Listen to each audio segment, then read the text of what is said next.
Media Excellence. 60 taon sa paglilingkod. 60 taon sa katotohanan. 60 taon sa pagtindig kasama ang sambayanang Pilipino. Ito ang Bombo Radio Philippines. Bombo Radio Philippines. Your trusted source of news and information. Basta Radio Bombo! Oras sa Bombo Radio Iloilo, Philippine Standard Time, 45 minutos na nakaligad sa takna sining alas 11. Welcome sa pagpangalagad sa Bombo Anay Zone 2 diri sa DWFM Bombo Radio Iloilo, ang flagship station sa the number 1 and most trusted source of news and information ng Bombo Radio Philippines. Adlaw kita karon sa Biyernes, thank God it's Friday, Agosto 21, tuig 2026. Subong man nga daw aton sining ginakomemorar ang Ninoy Aquino Day. Subong adlaw Agosto 21 tuig 2026 nagamarka sa ika-43 anyos ang adlaw sang si Ninoy Aquino ang asasinar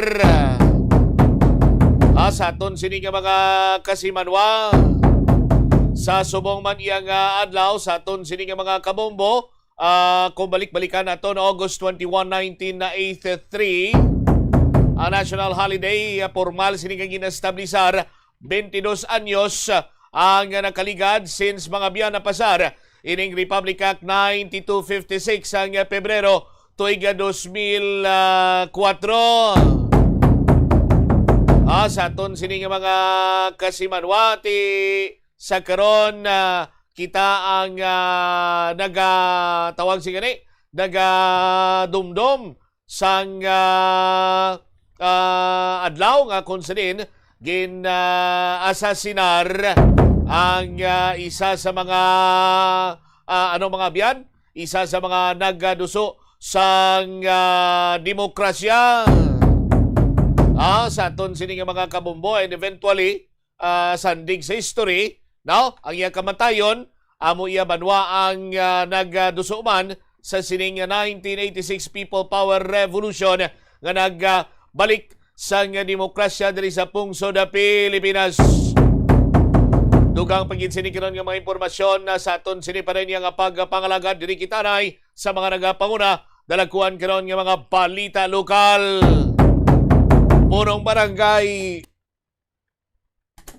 Punong barangay Ronela Juanesa, wala pugong-pugong nga ginbuyagyag nga gintanyagan ini siya sa mga kontraktor nga mag-C2C or convert to cash. Apang kapitana wala ginbaton ang tanyag. Ini sandigman sa padayon nga pagpanghusisa sa Bombo Radio Iloilo sa mga sa sining pahayag ni Lone District Representative Jam Baronda nga may mga kapitan or may ginawyatan na siyang listahan sa mga punong barangay nga gin-convert to cash ang pundo para kuntani sa diklaging sa ilasin iyang tagsag ka mga area. Matapos siningagin panginwala ni Liga ng mga Barangay President Irene Ong, ginpanginwala man sang Liga ng mga Barangay Chairman sa La Paz District or ABC President rather sa La Paz District, si punong Barangay Ronilawan Isaya nagambal niya, gintanyagan ako sang kontraktor nga mag-C2C. Samtang Konsihal de la Liana Cabaluna kag Sarabia ginhusay sa balay ni Mayor Isa Treñas, kaupod si Councilor Miguel Treñas. Ini kasunod sang naglunta dito sa may regular session sa sangguniang panglungsod nga kung sa diin nagtalom kag init kag makahang ang mga tinaga nga nagkawas sa baba ni Councilor Rex Sarabia. Kasunod sining pagduso sang ordinansa nga Pakdol Ordinance ni Councilor Sedfrey Cabaluna. naglabot pa gani sa punto nga nagambal si Councilor Rex Sarabia nga ti grupo. Oh, do ginalaglag mo yung grupo mo. Oh. Di ba ikaw amon nga kandidatos pagka vice mayor? Pagkagabi ko no banwa or pagkadason siningadlaw, ginimbitar, no? Ginimbitar ni Mayor Raisa Treñas kag sumungman na Councilor Migs Treñas, ining tatlo ka mga konsihal. Sa aton sini nga mga kasimanwa kag ti nahusayan na gidman nahusayan gidman tuod paiti do may nagayamid pahaw. Sa aton sini nga mga kabumbo kay ang ginatumod naton nga paggayamid sa aton sini nga mga kuturan. May post si Councilor Nene de la Liana nga Laragway nga konsediin, no? Iya sinigin na caption or naka hashtag pa ini gani sa aton sini mga kuturan, no? Hashtag aring post ni Councilor de la Liana. Happy Thursday everyone. Hashtag Lidso. Hashtag Nene de la Liana. Sa aton sini nga mga kabumbo, ara pakita bla ni Bombo Chris Ilugo. Sa aton sini nga mga kabumbo diraw ining Laragway ti Happy Thursday but silingon we wish ni isa kadlaw after sang regular session sa aton sini nga mga kabumbo nga ginarangka ni Councilor Rex Sarabia sa aton sini karon niya nga mga kabumbo. Si Councilor Sidpri kamalon solusubin bla Bombo Chris kay may i-point out lang ako nga plastada dira. Sa aton sini mga kabumbo sa mga nagalantaw suwong sa aton sini nga Facebook Live, 5 katawo ang inyo sini makita sa isa iya ka frame or picture. No? From the left, kung nagatubang ka sa picture, si Mayor Raisa Treñas. Gakadula man gali mata ni Mayor Raisa kung nalipay siya no nagayuhom. Ang sunod sa kay Mayor, si Councilor Nene de la Liana. Ano na ganito, wag magenta pink ni color sang bayo ni Councilor Nene, no? Grabe man ang irit ni Councilor Nene, no? Sa aton sini nga mga kabumbo, tapos ang wala nga kabot sa dini, iya na pa Bombo Chris, so kung paana ni Councilor Sidpre. At anyway, kanto kita sa kay Councilor Sidpre. Grabe man ang irit ni Councilor Sidpre dira. Butsilingon, tido malipayon sa aton sinima kuturan. Next kay Councilor Sidpre, si Councilor Rex Sarabia. Wow, fierce, no? Ang dating, ang aura ni Councilor Rex. Sa tupa naman ni Councilor Rex, si Councilor Miguel Treñas, nagagwa man ang ngipon babaw dalong. Ni Councilor Migs Treñas daw madula naman ang iya sini nga matasang yuhom. Tisa 5 sa ila, no? Si Councilor Rex lang niya ang daw wala nalipay.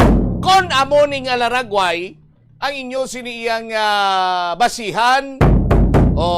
Sa aton sini nga mga kabumbo, ang kilala ko, malayo kung ano ginanguna niya sini nakita. Ang kilala ko, hambalya niya ba? Why ginaga-smile si Councilor Rex ba? Ang ikadwaya nga komento, grabe nga saklam ni Councilor Nini sa, paani kung tuhod ni Councilor Sidpre. Anyway, istorya naton inakaron sa aton sining nga mga kabumbo. Ining nasambitan sining Laragway kay napakigangutan naton ang mga tao sa nasambitan sini karon or mga opisyal sa nasambitan sining Laragway. Samtang sa iban pa nga mga talupang doon karon nga mga balita kag impormasyon. Transparent bag hindi mandatory suno pa sa Schools Division Office. Kung ninyo sini madumduman sa aton sini nga mga kabumbo, may pila ka mga high school katulad sa may Banwa sang Tigbawan. Nga ang ila sini nga mga estudyante nagagamit sang transparent bags. Napsak kag iban pa para nga ti ang purpose sini wala na iya sang delay nga matabo sa pagsunod sa estudyante ti kay kitaon ang unod sa iya sini nga bag mo. Sa aton sini nga mga kabumbo, amo ni ang purpose niya. Ini may kang tanan man sa sining pinakauli nga nagluntad nga pagpaniro sang isa ka estudyante dito sa may Ateneo de Zamboanga. Nga kung sa diente sadtog yung paligban kung paano nakasulod ang armas lutang sa sulod sa school campus. Sa aton sini mga kabumbo, later on natukiban sandig sa pagpangusisa sa mga otoridad nga ti ining bata kay ti simpre customs police chief ang iya sining amay sa aton sini nga mga kabumbo. Iway na kuno yung ginaparahan maglabay kuno yung service sining bata sining pamilya ti simpre amo na yun na atensyon sa lot na snappy dapat na yun niya ang gwardya kay ti customs chief mo ang amay sa aton sining mga kabumbo. Sabisan din man lang gani guro yang bulutuan. In fairness man aton way kita yan nagapang uti-uti sa mga security guard kiti simpre balaan naton ila man lang sini iyang trabaho. Pero ti amo na bla no sa aton sining mga kasimanwalang alang mo nagkaron si taon dira. Alang-alang mo na karon parahan kagabalay niya. Way kilabot kung ano posisyon mo. Si saong kung yung imo bag. Kung tinulang imo ka. Trabaho pagkadason siningadlaw. Sa aton sinimag kasimanwa. Diya mo ning isa sa mga ginakabig man lapses in terms of security assurance. No? Sa aton sining mga kabumbo. Kung hindi alalangay ang pag-inspeksyon sa mga bag sa mga estudyante. Dukang sining mga balita kag impormasyon later on driman sa aton sining pagpangalagad sa gyapon sa Bumbuanay sa Udto. Batantes kita iyang magtabid sa aton sining sister station ng Bombo Radio orang Bombo Network News. Buwas na niya kita ay kita Iloilo Terminal Public Market. Dira kita mapadigayon sa ngaton sining suwerte sa palengke draw na pulo ang mga daog sa tag 1,000 ka pesos ka cash plus 500 pesos ka balor sa gift pack. Ang gift pack ilalakipan sa isa ka orukan nga balde, isa ka box ang MX3 coffee nga may napulo ka sachet, duha ka pack sang kumiya bihon, kag 3 ka beef loaf sa aton sining holiday beef loaf no? Sa aton sining karon nga mga kabumbo. Siyempre sa Studio Draw dalag ko nga mga prices pagid kag sa aton sining swerte palengke or swerte sa palengke. Damo kita sa mga pahampang kag cash prices pagid dugang iga panghatag buwas gadlaw. Anyway, balikan ta dalagkuan kag mga mainit karon nga balita sa Bombohanay sa Udto pagkatapos ang Bombo Network News. Sa dami ng gagawin, mundo'y mamadaliin. Pero nagbago to dahil sa'yo. Bumabagal ang mundo sa sarap ng luto ko. May one pot wonder na lutawin sarsaya. Ang sarsaya, nagbibigay ng kumakapit na linamnam. Bago to! Ang sarap saya, ninanamnam, tumatagal, binabalikan. Pag nandyan ang sarsaya, may sarap at may saya. Saya! Kapit ang sarap, kapit ang saya.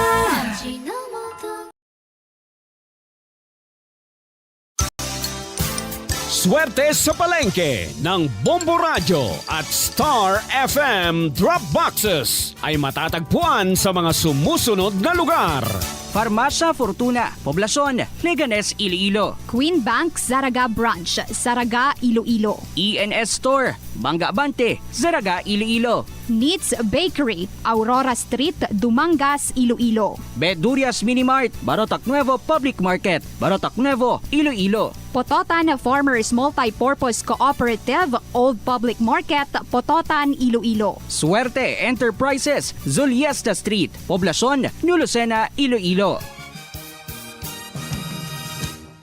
Mas nanamian bala ikaw magtuon sa balay ipaanggid sa eskwelahan nga madamo ang tawo? Isa ka panugyan para epektibo ang pagtuon sa balay, amo ang pagpangita sa designated area agud nga matiniran kung ikaw nagasulat, nagabasa o kung nag-review. Pwede man nga lamesa sa kusina o kung sa desk sa gawa sang inyo nga balay, pero hindi gid maghigda sa imo nga katre samtang nagatuon. Inibagod nagakatemptar gid ikaw nga magpiyong-piyong, tubtub nga dalayon na ikaw nga matulugan. Siguraduha man nga malimpyo kag Celebrating 60 years of media excellence. 60 taon sa paglilingkod. 60 taon sa katotohanan. 60 taon sa pagtindig kasama ang sambayanang Pilipino. Ito ang Bombo Radio Philippines. Bombo Radio Philippines. Your trusted source of news and information. Basta Radio Bombo! This is Bombo Network, this noontime edition, broadcasting live at Bombo Radio Broadcast Center, Makati City, Philippines. Ngayon ay araw ng Biyernes. Thank God it's Friday, ka-21 sa buwan ng Agosto taong 2026. Ngayong araw ay diniklarang special non-working holiday bilang pagunita sa pagkamatay ni former Senator Benigno Ninoy Aquino Jr. Sa ulo ng ating mga balita, abangan sa ating weather update mamaya dalawang sama ng panahon, lalo pang lumapit sa Philippine Area of Responsibility ngayong araw. Ang bagyong Neneng naman nakalabas na rin ng tuluyan sa teritoryo ng Pilipinas. Bilang naman ng mga Pilipinong apektado sa magkakasunod na kalamidad, mahigit 7 milyon na probinsya ng Bataan isinailalim na sa state of calamity. Ang Liberal Party Senators nakisa rin sa pag-alala kay Senator Ninoy Aquino Jr. laban ng namayapang senador. Hindi pa raw natatapos hanggang sa ngayon. Ito namang resulta sa honey trap plot investigation na kinasasangkutan ni na Representative Leandro Leviste at former Representative Jing Paras na asahang ilalabas na ng National Bureau of Investigation. Abangan sa ating sports news mamaya ang NBA star na si James Harden pumayag na sa bagong 3-year, $97 million deal. Abangan mamaya sa ating provincial report, bilang ng mga namatay sa kapis dahil sa leptospirosis umabot na sa 5 ang bilang. At live nationwide via satellite, narito hong detalye ng ating mga balita. Bombo Weather Update! Sa ating weather report, mga kabombo, tuluyan na pong nakalabas sa Philippine Area of Responsibility ang dating bagyong Neneng at kasalukuyan itong nasa bisinidad ng Taiwan at may medium chance na muling lalakas upang tuluyang muling maging ganap na bagyo. Sa kabilang banda naman, lalo pang lumapit ang bagyong may international name na Sodel sa Philippine territory.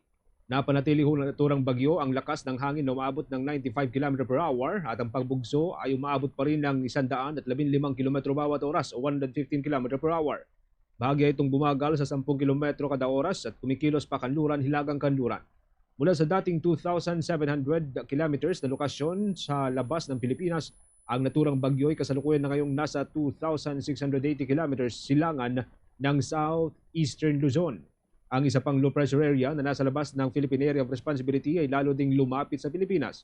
Uli po itong namataan sa layong 1,495 kilometers. Silangan po yan ng northeastern Luzon. Makikita po ninyo sa inyong mga screen para po sa mga listeners, mga viewers natin, ito hong tatlo na magkakasabay na sama ng panahon. Isa po dito ay severe tropical storm na. Bagaman hindi pa nakakapekto ang dalawang sama ng panahon sa kalupaan ng Pilipinas, mga kaumbo, patuloy na binabantayan ang mga ito dahil parehong tinatahak ang direksyon na patungo sa kalupaan ng ating bansa. Samantala, lumobo na sa kabuang 7,905,000 ang bilang ng mga Pilipino kumpirmadong apektado sa mga magkakasunod na kalamidad na nangyari sa ating bansa. Kinabibilangan ito ng mga bagyong Luis, Maymay, Neneng at ng hanging habagat. Ito ay katumbas ng kabuang 2,042,703 ng mga pamilya. Sa kasalukuyan na nanatili sa mga evacuation center ang mahigit 44,600 na mga individual na katumbas na mahigit 13,100 na mga pamilya. Umabot na rin sa mahigit 1 billion peso ang halaga na tulong na naipagkaloob sa mga biktima ng kalamidad. Sa mga nasirang tahanan, mayroon ng mahigit 2,000 na mga kabahayan ang natukoy na nagrehistro na pagkasira kung saan 253 dito ay pawang nawasak. Sa kabuuan, nasa 5,380 na mga barangay ang natukoy na apektado sa mga serye ng kalamidad. Samantala, tuluyan na rin isinailalim sa state of calamity ang probinsya ng Bataan, kasunod dyan na malawakang pagbaha na naranasan sa loob ng ilang araw. Bago nito ay nalubog sa tubig baha ang malaking bahagi ng naturang probinsya matapos sa mga serye ng pagulan. Batay sa datos ng provincial government, kabuang 69 na barangay mula sa 8 munisipalidad ang nakaranas na malawakang pagbaha na umabot pa ng ilang araw bago tuluyang humupa. Kabilang sa mga pangunahing tinamaan ay ang bayan ng Hermosa kung saan libo-libong residente ang apektado sa ngayon. Batay sa inisyal na report, umabot na sa mahigit sa 56.6 million pesos ang halaga ng danyo sa pagsasaka kasunod ng mga pagbaha. Lumubo na rin sa 542.7 million pesos ang halaga ng danyo sa infrastruktura. Ayon kay Bataan Governor Joet Garcia, ang halos walang tigil na pagulan ay libong residente ang naapektuhan at pansamantalang hindi nakapagtrabaho. Marami ring mga mamayan ang nanatili ngayon sa evacuation center. Sa pamagitan ng naturang deklarasyon, magagamit na anya ng mga lokal na pamahalaan ang kanilang calamity funds upang matugunan ang problema na epekto nga ng malawakang pagbaha. Samantala, tuluyan ng ibinaba ng National Disaster Risk Reduction and Management Council ang alert status nito mula sa dating red alert patungo sa blue alert status. Ito ay kasunod ng tuluyang pagbuti ng lagay ng panahon at paghupa ng mga serye ng pagulan, pagbaha at mga pagguho ng lupa. Ayon sa National Disaster Risk Reduction and Management Council, ang naturang hakbang ay magsisilbi pa ring hudyat para i-deactivate ang mga interagency coordinating cell na binuo para tumugon sa epekto ng masamang panahon. Paliwanag ng nasabing council, manageable na ang sitwasyon sa mga apektadong lugar at natugunan na ang operational requirements ng mga National Response Cluster. Gayunman, mananatiling aktibo ang Virtual Emergency Operations Center para sa pakikipag-ugnayan, gayon din sa pagpapalitan ng mga impormasyon ng mga ahensya. 7 minuto mga kabubo makalipas ang alas 12 ng katanghalian. Update po tayo sa mga kaganapan dyan sa may mataas na kapulungan. Si Senator Erwin Tulfo dismayado raw sa mababang conviction rate ng tinatawag na electricity pilferage. May update po dyan si Bombo Angelo Aganan. Bombo Genesis nagpahayag ng kanyang pagkadismaya sa Senator Erwin Tulfo sa mababang bilang ng mga nakukulong sa mga kaso ng pagnanakaw ng kuryente sa kabila ng daan-daang kasong nakatala sa Philippine National Police.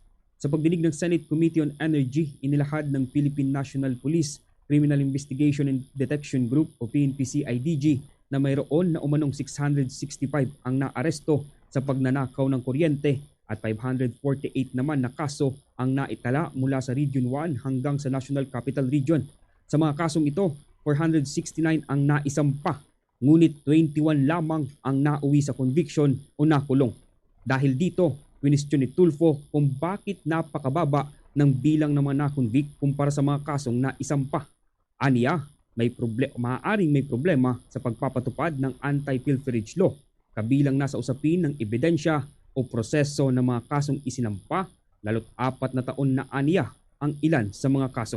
Kaugnay niyan, pakinggan natin ang mga bahagi ng pagtatanong ni Senator Erwin Tulfo kay PNP-CIDG Chief Edward Malo. Yan po yung napunta, ang nakasuhan sa 548 cases. O yung arrested po ninyo na 665. Ilan po ang nakasuhan? 469 po. Sa 469, ilan po yung na-convict? We have 21 convicted individuals po. 21 of the 469. Wala nga po itong 10%, 5%. Ilang percent ho ito? Bakit ho ganito ito? Maaari ho ba matanong? Ano nangyari? Or kulang po ang inyong mga ebidensya? Or nawala na po kayo ng gana? Or yung saan po ang nagka-problema rito? Because kung may 469 po kayo na i-final, 21 lang po ako na-convict. Ano nangyari sa iba? Ongoing? On trial since 2022? 4 years na po ito. Kaugnay niyan, Bombo Genesis, iginiit ni Tulfo na habang mabagal ang criminal prosecution laban sa mga nagnanakaw ng kuryente, mas madali para sa mga distribution utilities na ipasa sa mga consumer ang epekto ng system losses sa pamamagitan ng paniningil. Binigyan din ng senador na nakakadismaya umano ito para sa mga consumer na regular at tapat na nagbabayad ng kanilang mga electricity bills dahil sila ang sumasalo sa mga nawawalang kuryente na hindi nababawi dahil sa kakulangan naman umano ng aksyon ng mga kinaukulan. Muli pakinggan natin ang mga bahagi ng pahayag ng Senator Erwin Tulfo. See, this is the what I am talking about. Mas madali sa mga distribution company, distribution company, maningil na maningil. Kasi nga naman, tama naman sila paano po nila babawiin yung losses nila kung wala naman po natatakot? Tignan mo, sa 469 na file, 21 lang ang na-convict. Ibig sabihin, 21 lang ang nalagang napatunayan at makukulong ba ito kung penalty ho ito? Pero ano ho nangyari sa iba? Kaya nga ho, dito makikita natin, dismayado ho yung mga consumer natin na faithfully paying their electric bills at yung ni-raise po ng mga distribution companies last time, paigtingin po natin yung ating anti-pilferage law. Samantala, sa parehong pagdinig, question din ni Tulfo ang National Bureau of Investigation o NBI kung mayroon na ba itong kabuuang datos ng mga kaso ng electricity pilferage sa buong bansa. Inamin naman ng NBI na wala pa silang sapat na nationwide data ukol sa naturang mga kaso dahil kailangan pa nilang kumuha at mag-validate ng mga impormasyon mula sa kanilang regional at district offices. Dahil dito, inatasan ni Tulfo ang kawanihan na isumite sa komite ang kanilang kumpletong datos hinggil sa mga kaso ng pagnanakaw ng kuryente, kabilang ang mga naaresto at nakulong sa susunod na pagdinig. Habang hiniling naman ng senador sa PNP-CIDG na ipagpatuloy ang pagsumite ng mga datos sa kanyang komite. Mula rito sa Senado ng Pilipinas, ako si Bombo Angelo Ganan and this is Bombo Radio Philippines, the #1 radio network in the country. Your trusted source of news and information. Basta Radio, Bombo! Sa iba pang balita, mga kabombo at Star Nation, nagbigay naman ng mensahe si Vice President Sara Duterte na hindi umano sapat ang pagunita lamang sa mga biktima ng terorismo, kundi dapat itong samahan ng konkretong aksyon para sa hustisya, seguridad at rehabilitasyon. Ayon sa Vice Presidente, batid ng Pilipinas ang tunay na epekto ng terorismo, lalo na sa mga komunidad na matagal nang nakararanas ng insurgency, violent extremism, pambobomba, extortion at iba pang uri ng karahasan. Anya hindi lamang panandali ang pinsala ang idinudulot nito dahil naaapektuhan din ang kinabukasan ng susunod na henerasyon. Binigyan din ng Vice Presidente na dapat magkaroon ng aktibong commitment ang ating pamahalaan sa pagpapatupad ng mga pulisya, pagbibigay ng hustisya at komprehensibong rehabilitasyon sa mga biktima at pamilyang naaapektuhan. Our nation knows the true cost of terror. We speak about terrorism from the ground of its actual impact. From the communities long affected by local insurgencies and violent extremisms, across our islands to the urban centers and rural villages in Mindanao that have borne the brunt of bombings, extortion, and senseless violence. Hindi lamang pansamantalang pinsala ang dulot ng terorismo. Sinisira nito ang takbo ng buhay ng susunod na henerasyon. Para sa maraming pamilyang Pilipino, ang banta ng karahasan ay hindi kwento ng nakaraan, kundi isang realidad. Hindi natin pwedeng iasa na lamang sa kanila ang muling pagtatayo ng kinabukasan mula sa mga naiwang guho ng kaguluhan. We cannot build a culture of remembrance on monuments and moments of silence alone. True remembrance demands concrete action, an active commitment to justice, policy enforcement, and comprehensive rehabilitation. Iginiit ng pangalawang Pangulo na ang tunay na pag-alaala ay makikita sa pagprotekta sa mga komunidad, pagtatanggol sa mga kabataan at pagbibigay ng sapat na suporta sa mga biktima. Sa kanyang mensahe, nanawagan siya sa mga Pilipino na panatilihin ang tapang at malasakit para sa bayan at sa bawat pamilyang Pilipino. Samantala, inahayag naman ng House Prosecution Panel na dapat iparating ni Vice President Sara Duterte sa kanyang defense team ang kagustuhan niyang mapabilis ang impeachment trial matapos umanong magkaroon ng mga pagkaantala dahil sa ilang aksyon o kawalan ng aksyon ng defense. Ayon kay Prosecution Counsel at spokesperson Attorney Benjamin Tolosa Jr., kabilang sa nagdudulot umano ng delay ang hindi agad na pagsunod ng defense team sa utos ng presiding officer na makipagkita sa prosecution para sa pagkahambing ng common exhibits bago ang testimonya nitong si Commission on Audit Auditor Zailene May del Campo. Giit niya, kapwa panig dapat ay umiwas sa mga hakbang na maaaring magdulot ng unnecessary delay. Sinabi pa ni Attorney Tolosa na pabor din ng prosecution sa speedy trial at patuloy nilang binabawasan ng witness o itong witness list upang maiwasan ang paulit-ulit na testimonya. Samantala patuloy pa umunong pinag-uusapan kung ihaharap nila bilang testigo si Ramil Madriaga kaugnay ng alegasyon sa confidential funds. At iginiit na ang magiging desisyon ay ibabatay sa mga natitirang evidentiary targets at hindi sa mga pahayag sa mga press conference. Kung babalikan, nananawagan si Vice President Sara Duterte na pabilisin ang proseso ng kanyang impeachment trial. Anya, habang tumatagal ang paglilitis, lalo lamang nagkakaroon ng pagdududa ang publiko sa mga alegasyon laban sa kanya. Binanggit din niya ang 1987 Constitution na nagtatakda ng mabilis na pagresolba sa impeachment proceedings. Impeachment, meron po kaming spokesperson sa impeachment at binibigay ko po ang buong tiwala ko sa aming defense team at ang gusto lang sana namin ay mapabilis yung proseso dahil hindi pwedeng tumatagal yung proseso natin na nag-iisip yung mga tao na ano ba, totoo ba may ginawang masama, hindi ba totoo yung mga akusasyon. So dapat mabilis yung proseso kasi nga, diba, sa ating constitution, nandyan yung speedy administration. Pahayag po yan ni Vice President Sara Duterte. Ukol naman dun sa naunang pahayag ng kanyang kapatid na si Davao City 1st District Representative Paulo Duterte na ang speedy trial ay hindi nangangahulugan ng speedy surrender para sa isang tinatawag na predetermined narrative. Sinabi ni Atty. Tolosa na kung ipinahihiwatig nitong may nauna ng desisyon ng impeachment court, maaari itong makita bilang isang pag-atake sa integridad ng naturang korte. Sa bahaging ito, mga kabombo Star Nation, kuha pa tayo ng karagdagang balita. Tinutukan ng ating mga kasamahan ng House Prosecution Panel hindi naman hinihingi itong 2/3 vote rule. Kaugnay pa rin sa pagpapatalsik dito kay Vice President Sara Duterte. Yan at iba pang balita, tinutukan niya ni Bombo Annalise Subirano. Hindi hinihiling ng House Prosecution Panel na baguhin ang 2/3 vote requirement para mahatulan si Vice President Sara Duterte sa impeachment case. Ayon kay Prosecution Legal Spokesperson Attorney Benjamin Tolosa Jr., nakatuon ang prosecution sa pagbuo ng isang matibay na kaso o airtight case at paglalahad ng sapat na ebidensya para makuha ang kinakailangang 16 na boto mula sa 24 na senador. Sinabi ni Tolosa na iginagalang nila ang ruling ni Senate Impeachment Court Presiding Officer Senator Francis Chis Escudero na kailangan ang 16 votes para sa conviction.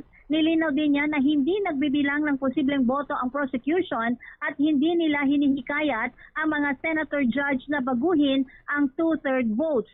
Ayon kay Tolosa, maaari lamang pag-usapan muli ng impeachment court ang ruling kung may senador na maghahain ng motion dahil hindi pa ito ay isang final order.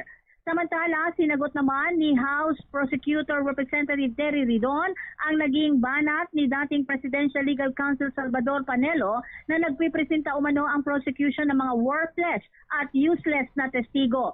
Pinuna din ni Panelo si Presiding Officer Chis Escudero na walang kontrol habang ongoing ang paglilitis. Pakinggan natin ang tugon ni Representative Terry Ridon. Una sa lahat, hindi ako sure kung aling bahagi po yung na-monitor niya kasi may panahon natulog siya doon sa kanyang araw-araw po na pagpunta sa paglilitis. No? Yun po yung una. Pangalawa, tingin ko naman naging very fair ang atin pong presiding officer dito po sa kanya pong pagpapatakbo. Nito pong paglilitis po na ito, may panahon para mag-object talaga profusely yung pong depensa doon sa mga inilalatag po ng prosecution. And yung prosecution witnesses tingin ko in most parts na ipapakita talaga nila yung iba't ibang facets. For example, dito sa confidential funds misuse, yung facets ng misuse. So nakita natin yun doon sa COA. Kumpiyansa naman ang prosecution sa paglalatag at pagpresenta ng kanilang mga testigo at ebidensya. Giit ni Representative Ridon, magpapatuloy ito hanggang sa matapos ang paglilitis. Pakinggan natin muli si Representative Terry Ridon.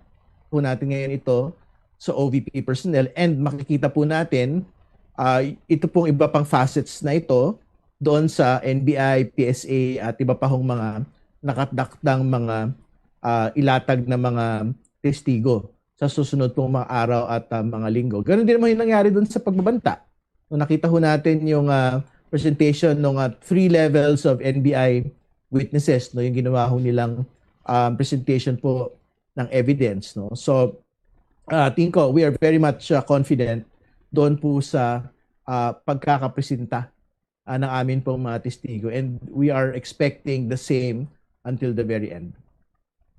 Samantala, sa ibang balita, suportado ni Solid North Party List Representative Ching Bernos ang 120 million CBOL program ng Commission on Higher Education para sa mga student-led start-up sa sektor ng agrikultura at aquaculture. Sa ilalim kasi ng programa, 24 na state universities and colleges ang makakatanggap ng tig 5 million pesos sa loob ng 2 taon upang matulungan ang mga estudyante na gawing negosyo ang kanilang mga research project. Bawat state universities and colleges ay gagabay sa 10 student innovators at bibigyan sila ng training, technical at financial assistance, facilities at connections sa industriya at mga posibleng investor. Ayon kay Bernos, makakatulong ang programa upang hindi masayang ang mga pananaliksik ng mga estudyante at sa halip ay maging mga bagong negosyo, makalikha ng trabaho at magdala ng mga makabagong solusyon sa mga lokal na komunidad. Umaasa rin siyang madagdagan pa ang pondo para sa mga researcher at scientists sa buong bansa. Mula dito sa House of Representatives, Bongo Anani Montaño Soberano nag-uulat. And this is Bongo Radio Philippines, the #1 radio network in the country. Your trusted source of news and information. Basta Radio, Bongo. Sa iba pang balita, inihayag ng abogado ni former House Speaker Martin Romualdez si Attorney Ade Fajardo na walang forensic o documentary evidence na direktang nag-uugnay sa kanyang kliyente sa umano'y pag-deliver ng mga mali-malitang naglalaman ng pera na konektado sa maanumalyang flood control projects. Ayon kay Attorney Fajardo, ilang buwan nang iniimbestigahan ang issue ngunit wala pa ring lumilitaw na physical o documentary evidence laban kay Romualdez. Giit niya nakasalalay lamang umano ang mga aligasyon sa oral testimonies na anyay nagbabago-bago. Binanggit din ni Attorney Fajardo ang pagbawi ng testimonya ng dating sundalo na si Orly Gutesa, gayon din ng 4 sa orihinal na 18 maleta boys na dati umanong nag-akusa ng paghatid ng mga maletang mayroong cash. Dahil dito, sinabi niyang dapat nang ibasura ang reklamo dahil magkakaiba at pabago-bago umano ang mga kwento ng mga testigo. Samantala, tinukoy rin ng abogado ang mga kasong cyber libel at perjury na isinampalaban kay Attorney Levito Baligod at ilang miyembro ng witness group. Ayon kay Attorney Ade Fajardo, maging ang National Bureau of Investigation at Department of Justice ay nagsagawa na ng mga hakbang kaugnay ng mga naturang reklamo habang patuloy na komunikasyon ng kampo ni Romualdez itong credibility ng mga testigong nag-uugnay sa dating speaker sa mga aligasyon. Orasyon natin, meron na ho tayong 22 minutes makalipas magkakabombo hanggang alas 12 ng katanghalian. Ilang mga development pa po tayo. Itong honey trap plot probe, kinasasangkutan ni na Representative Leviste at former Representative Jing Paras. Inaasahan pong ilalabas na itong resulta po nito ng National Bureau of Investigation. May update po dyan si Bombong Gran Hilario. Inaasahang matatapos na ang investigasyon ng National Bureau of Investigation patungkol sa nabistong honey trap plot na kinasasangkutan ng ilang mambabatas. Sa panayam kaya Director Attorney Melvin Matibag, kanya sinabi na posibleng ilabas na sa susunod na linggo ang resolusyon ng investigasyon. Ayon sa opisyal, sa kasalukuyan ay inihahanda pa ng kawanian ang mga kaso o yung kaukulang reklamo na maaaring isampa laban sa mga sangkot na individual. Kabilang sa mga dawit sa naturang kaso ay sina former Negros Oriental Representative Jacinto Jing Pras at Batangas 1st District Representative Leandro Leviste. Subalit nilinaw ni National Bureau of Investigation Director Matibag na hihintayin pa ang resulta ng investigasyon para malaman kung mayroon at itutuloy ang paghahain ng reklamo o kung hindi na. Gayunpaman, kanyang tiniyak at kumpiyansang inihayag na mayroon ng sapat na mga ebidensyang hawak ang National Bureau of Investigation kaugnay sa nabistong trap plot. Ating pakinggan si Attorney Melvin Matibag, ang kasalukuyang direktor ng National Bureau of Investigation sa pagtatanong ng Bombo Radio. Sir, yung ano muna sir, honey trap sir, sabi niyo 3 to 5 days sir lalabas. Siguro by next week, we're preparing the proper cases to be filed. We have enough evidence already. So kung ano yung lalabas dito, we have a resolution already. If cases will be filed, then we'll file cases. Kung wala naman, then we'll come out with a resolution. Ang nabanggit na honey trap plot, base sa may sinuwalat ng naaresto ng kawanihan, ay target sanang biktimahin si Executive Secretary Ralph Recto. Itunuro ng umano'y talent manager sina dating Representative Paras at ilang kasabwat nasa likod ng planong character assassination sa naturang opisyal. Abang ibinagi naman ng direktor na nire-respeto na lamang nila ang payag ng Office of the Ombudsman na kahina-hinala ang pananatili sa labas ng bansa ni Representative Leandro Leviste. Bukod kasi sa pagkakasangkot sa honey trap plot, naharap din sa reklamong plunder at iba pa ang mambabatas kaugnay sa issue ng solar energy. Ating muling pakinggan si Attorney Melvin Matibag, ang direktor ng National Bureau of Investigation. Sir, flinag po ng ombudsman yung pananatili nila sa ibang bansa like Leviste, sir. How about sa NBI, sir? Kinapapahala po ba natin to? I think yung concern kasi ng ombudsman dyan, we have to respect it dahil siyempre there's another issue which is yung sa issue ng preliminary investigation tungkol sa solar power plants na ginawa. No? Ito si Bombo Grand Hilario and this is Bombo Radio Philippines, the #1 radio network in the country. Your trusted source of news and information. Basta Radio Bombo! Ang usapin mga kabombo, itong apo ni Ninoy Aquino Jr. na nawagan na huwag kalimutan ang mga aral ng diktadura na the Filipinos are worth dying for at muling binigyan diin sa ika-43rd death anniversary ng kanyang namayapang relative. Narito ang report ni Bombo Isa Cotoner. Iginiit ni Tindig Convener Kiko Aquino D., isa sa mga apo ng yumaong dating Senador Benigno Ninoy Aquino Jr., na may kontradiksyon sa pagbabalik ng mga Marcos sa kapangyarihan matapos ang paglaban ng mga Pilipino laban sa diktatura noong 1986.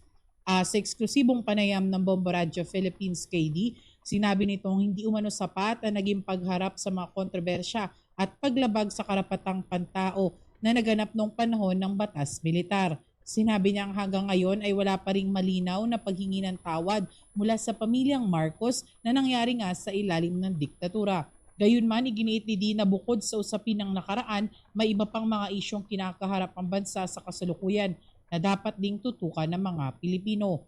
Naniniwala si Di na nanatiling mahalaga sa mga Pilipino ang demokrasya at maaari manong maiwasan ang pagkalimot dito sa pamagitan ng tama at makatotohanang pagkukwento sa mga susunod na henerasyon tungkol sa nangyari noong panahon ng diktatura.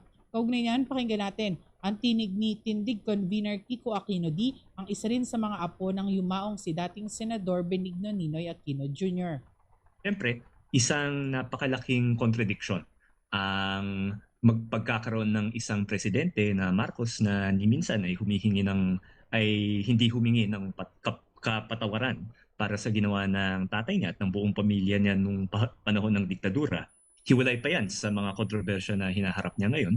Pero napakalaking contradiction na siya yung presidente ngayon. Ngunit ang Pilipinas din ay hanggang ngayon pa rin naman ay sa tingin ko ay nagmamahal sa demokrasya. Marami po yung mga dahilan kung bakit may ganyang contradiction, pero para sa akin, ang pinaka mako-contribute ko po bilang isang mamamayan ay yung pagkwento po tungkol sa mga para sa akin at para sa maraming ibang mga kababayan natin, kamag-anak ko man o hindi, magkwento po tungkol sa mga bayani ng ating demokrasya. Sa paggunita naman ng 43rd anniversary ng pagkamatay nga ni Ninoy Aquino Jr., binigyan din ni D ang iniwang mensahe ng dating senador na the Filipinos are worth dying for. Ayon kay D, mahalagang higit pa sa pangalan ng isang personalidad ang maalala sa paggunita kay Ninoy, kabilang ang pagpapahalaga sa demokrasya, kalayaan, dangal at kabutihan sa kapwa. Inimok din niya ang mga Pilipino na huwag kalimutan ang mga aral ng nakaraan, lalo na sa hinaharap na hamon at problema na patuloy na nangyayari dito sa ating bansa. Samantala, mahalaga rin anyang mapanatili ang pagkakaisa at pagiging mapanuri ng publiko upang maprotektahan ang mga demokratikong institusyon at matiyak na hindi mauulit ang mga madidilim na bahagi ng kasaysayan. Muli, ang tinig ni Kiko Aquino D., ang isa sa mga apo ni dating Senador Benigno Ninoy Aquino Jr. Po, and siguro huling hirit na lang po ay gaano mang kahirap yung dinadanas ng ating bansa ay talagang nanalig yung Lolo Ninoy ko na the Filipino is worth dying for. So kahit ano po yung mangyari sa atin, sana'y maalala po ito ng ating mga kababayan na may angking dangal, may angking kabutihan yung bawat isang Pilipino at sana'y mailabas din natin yan sa mga darating na buwan, darating na taon. Ito si Bombo Isa Cotoner and this is Bombo Radio Philippines, the #1 radio network in the country, your trusted source of news and information. Basta Radio Bombo! Meron na ho tayong 30 minuto makalipas ang alas 12 ng katanghalian. Kaugnay pa rin po ng balitang yan mga kaumbo. Sa ika-43 anibersaryo ng pagkakapaslang kay dating Senator Benigno Ninoy Aquino Jr., sinabi ni na Senator Francis Kiko Pangilinan at Senator Bam Aquino na nananatiling buhay ang mga adhikaing ipinaglaban ng yumaong lider o ang lider oposisyon. Ayon kay Senator Pangilinan, natili hanggang sa ngayon ang mga problemang hinarap ni Ninoy, kabilang na ang pag-abuso sa kapangyarihan at paglabag sa karapatang pantao. Anya, hindi lamang paglaya mula sa diktadura ang ipinaglaban ni Senator Ninoy, kundi isang Pilipinas na malaya o malaya mula sa kagutuman, kahirapan, pangapi at disinformation. Git pa ni Senator Pangilinan, hindi sapat ang pag-aalay kay Ninoy at kailangan ding kumbilos upang panagutin ang mga umaabuso sa kapangyarihan at unahin ng kapakanan ng mga Pilipino. Anya, hindi pa tapos ang laban pero tuloy tayong lalaban. Samantala, binigyang din naman ni Senator Bam Aquino ang pananalig ng kanyang tiyuhin sa mga Pilipino sa kabila ng mga pinagdaanan nito. Anya, kung hindi sumuko si Ninoy sa bayan, hindi rin dapat mawalan ng pag-asa ang mga Pilipino sa isa't isa. Anya, hanggat may mga handang tumindig para sa tama at kumilos para sa kapwa at para sa bayan, may dahilan upang maniwalang makabubuo pa rin ang Pilipinas ng isang maayos na bansa. Sa ibang usapin, nirekomenda naman ng Senate Foreign Relations Committee ang pag-aproba sa 7 international treaties at agreements na may kinalaman sa aviation security, space activities, taxation, higher education, extradition at criminal justice cooperation. Ayon kay Senate Majority Leader at Committee Chairperson Juan Miguel Zubiri, layunin nilang mabilis na mahabol itong backlog ng international agreements habang tinitiyak na patas sa mga kasunduan at hindi dihado ang Pilipinas sa pakikipag-ugnayan sa ibang bansa. Kabilang sa mga kasunduan ang 2014 Montreal Protocol na nag-a-update sa legal framework laban sa mga krimen at unruly behavior sa international flights. Gayon din ang United Nations Convention on International Liability for Damage Caused by Space Objects. Ayon kay Senator Zubiri, mahalaga ito lalo na kung mayroong space debris mula sa ibang bansa na mahulog sa Pilipinas at magdulot ng pinsala o pagkasawi. Kasama rin sa 7 kasunduan ng Philippine-Cambodia at Mexico Double Taxation Agreements, Tokyo Convention on Higher Education Qualifications, ASEAN Treaty on Extradition at Philippine-India Mutual Legal Assistance Treaty on Criminal Matters. Git ng Senador, hindi basta-basta aaprubahan ng Senado ang mga ito at sasailalim muna sa masusing pagsusuri bago isalang sa plenaryo. Meron na lamang po tayong 27 minutes bago po sumapit mga kabombo ang launa ho ng hapon. Sa ibang mga balita ho tayo, ang technical terms para ho sa pagbubuwis at financial issues, ginagawa na hong simple raw ng Bureau of Internal Revenue. May update po dyan si Bombo Kim de Guzman. Nais mas gawing simple ang ilang mga technical terms ng Bureau of Internal Revenue. Ang mga iba't ibang mga technical terms sa usapin ng pananalapi at financial issues kaugnayan sa pagdiriwang ng buwan ng wika sa bansa. Layo nitong mas maging payak ang bawat terminolohiya sa pananalapi upang mas madaling maintindihan ng simpleng mamamayang Pilipino.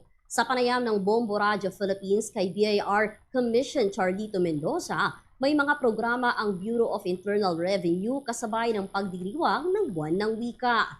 Isa na rito ang mga seminars para sa mga taxpayer, lalo na sa mga revenue regions, maging sa mga district offices. Kaugnay niyan, pakinggan po natin ang panayam ng Bombo Radio Philippines kay BIR Commission Charlito Mendoza. In fact po, halimbawa, ngayon meron tayong pinapatupad na one-time tax abatement program.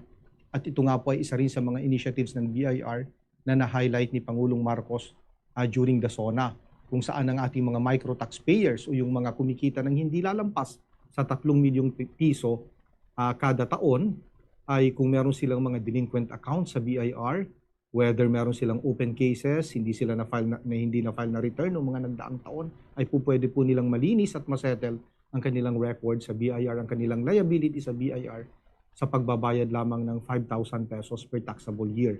So ito po ay kinakampanya namin bilang halimbawa, kinakampanya namin ito at ang bilin ko nga ho sa ating mga tao sa mga regions ay kung maaari i-translate ito sa local dialect sa lugar nila upang higit na maunawaan ng ating mga taxpayers.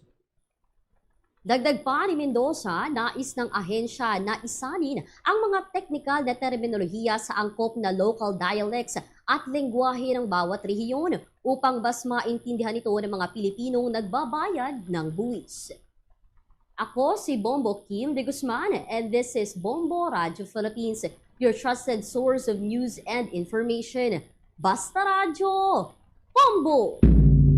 Sa iba pang mga balita mga kabombo, binigyang diin ng Philippine National Police na ang pagpapanatili ng kaligtasan ng mga mag-aaral o mga estudyante ay nangangailangan ng pagiging mapagmatsyag at mas matatag na partisipasyon ng komunidad bukod pa sa mga pisikal na hakbang panseguridad.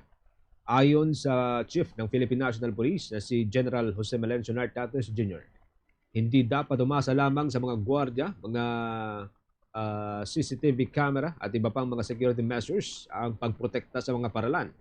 Iginiit ng hepe ng Pambansang Pulisya na kailangan magipagtulungan ng husto ang mga kapulisan sa mga pamunuan ng bawat eskwelahan at komunidad upang agad na matukoy ang mga banta bago pa ito mauwi sa anumang karahasan.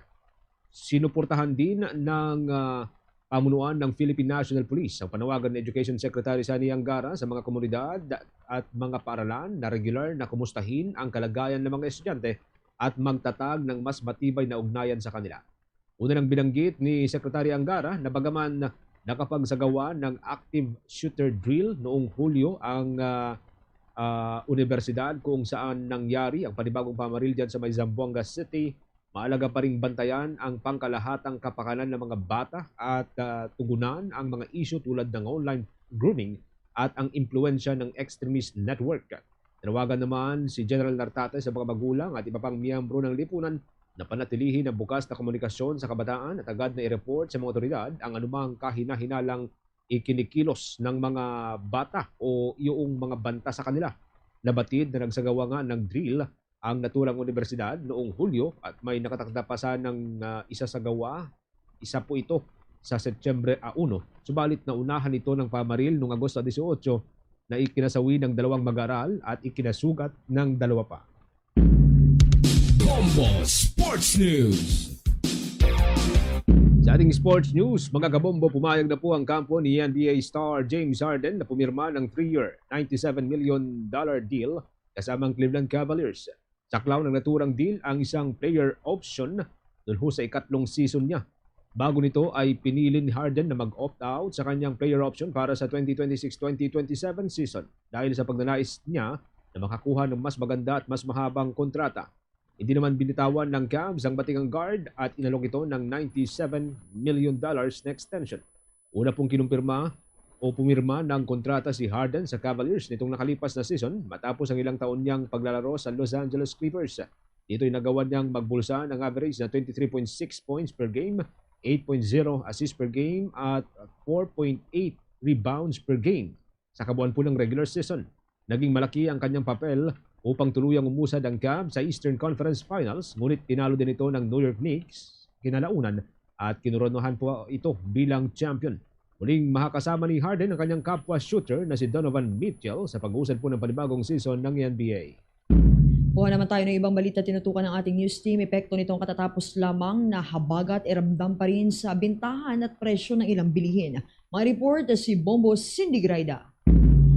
Nagdulot ng pagtumal sa benta ng ilang bilihin tulad ng gulay ang katatapos lamang na habagat na nagdala ng malawakang pagbaha sa Metro Manila. Sa paglilibot ng Bombo Radio sa isang palengke sa Metro Manila, nakapanayam natin si Jennifer, isang tindera ng gulay. Aniya, karamihan sa mga mamimili ay nagtitipid at nakabudget na lamang ang binibili. Salungat naman ito sa sitwasyon sa bentahan ng karne ng baboy kung saan mas marami umano ang bumibili ng bultuhan dahil sa hirap lumabas ng bahay dulot ng malakas na pag-ulan at pagbaha. Ayon kay Ren, tindero naman ng karne ng baboy na sa kabila ng naging masamang panahon, nananatili ang presyo nito sa kasalukuyang naglalaro sa 300 hanggang 310 at 10 piso bawat kilo.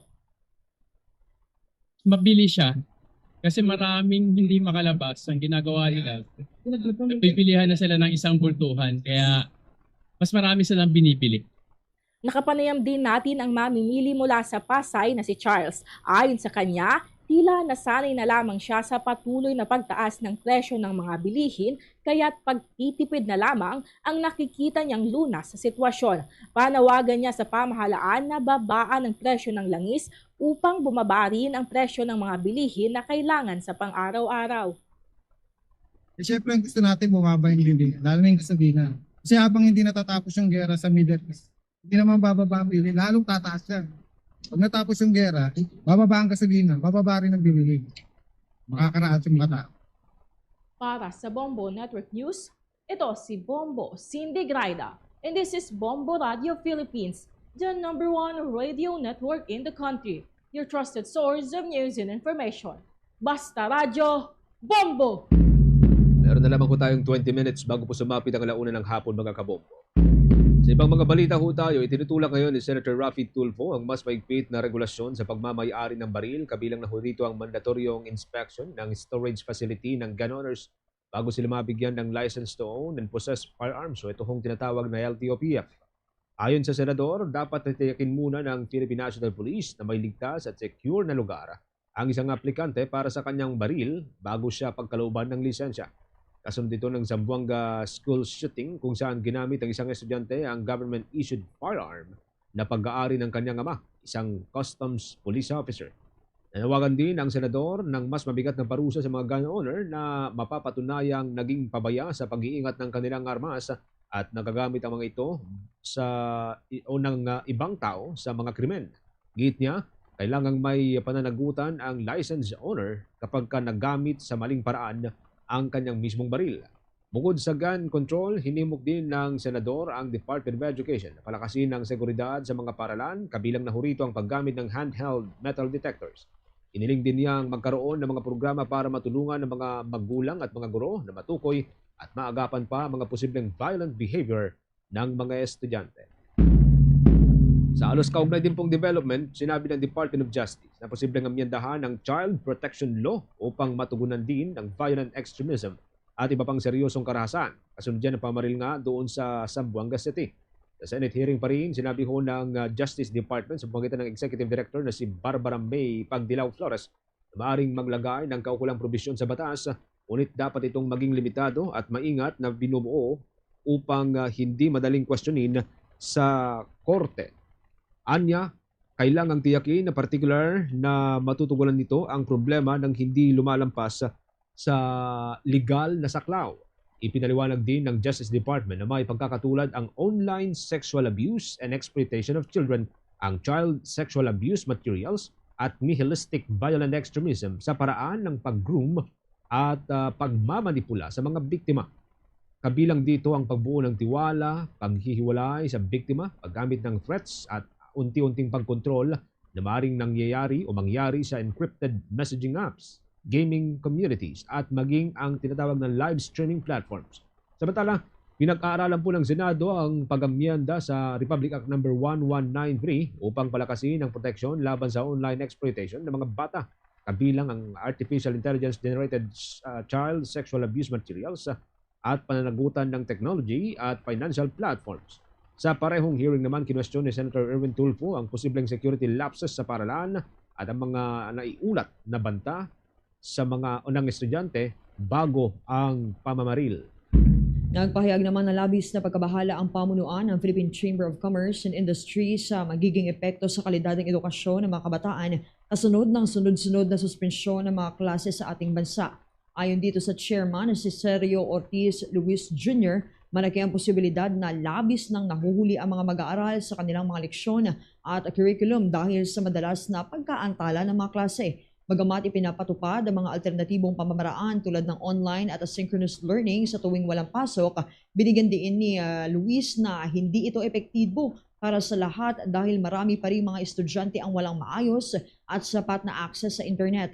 Dahil dito nanawagan ang opisyal sa pamahalaan na repasuhin, ayusin at gawing mas malinaw ang mga panuntunan at proseso sa pagdedeklara ng suspensyon ng klase upang maiwasan ang patuloy na pagkaantala sa pag-aaral ng mga estudyante.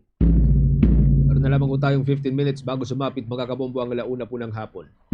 Isinusulong ni Senator J.V. Ejercito ang Senate Bill No. 335 o dagdag na sweldo para ho sa mga guro na maglalayong magbigay ng 10,000 pesos na dagdag sa basic monthly salary ng mga public school teachers, anuman ang kanilang o ang haba ng kanilang serbisyo.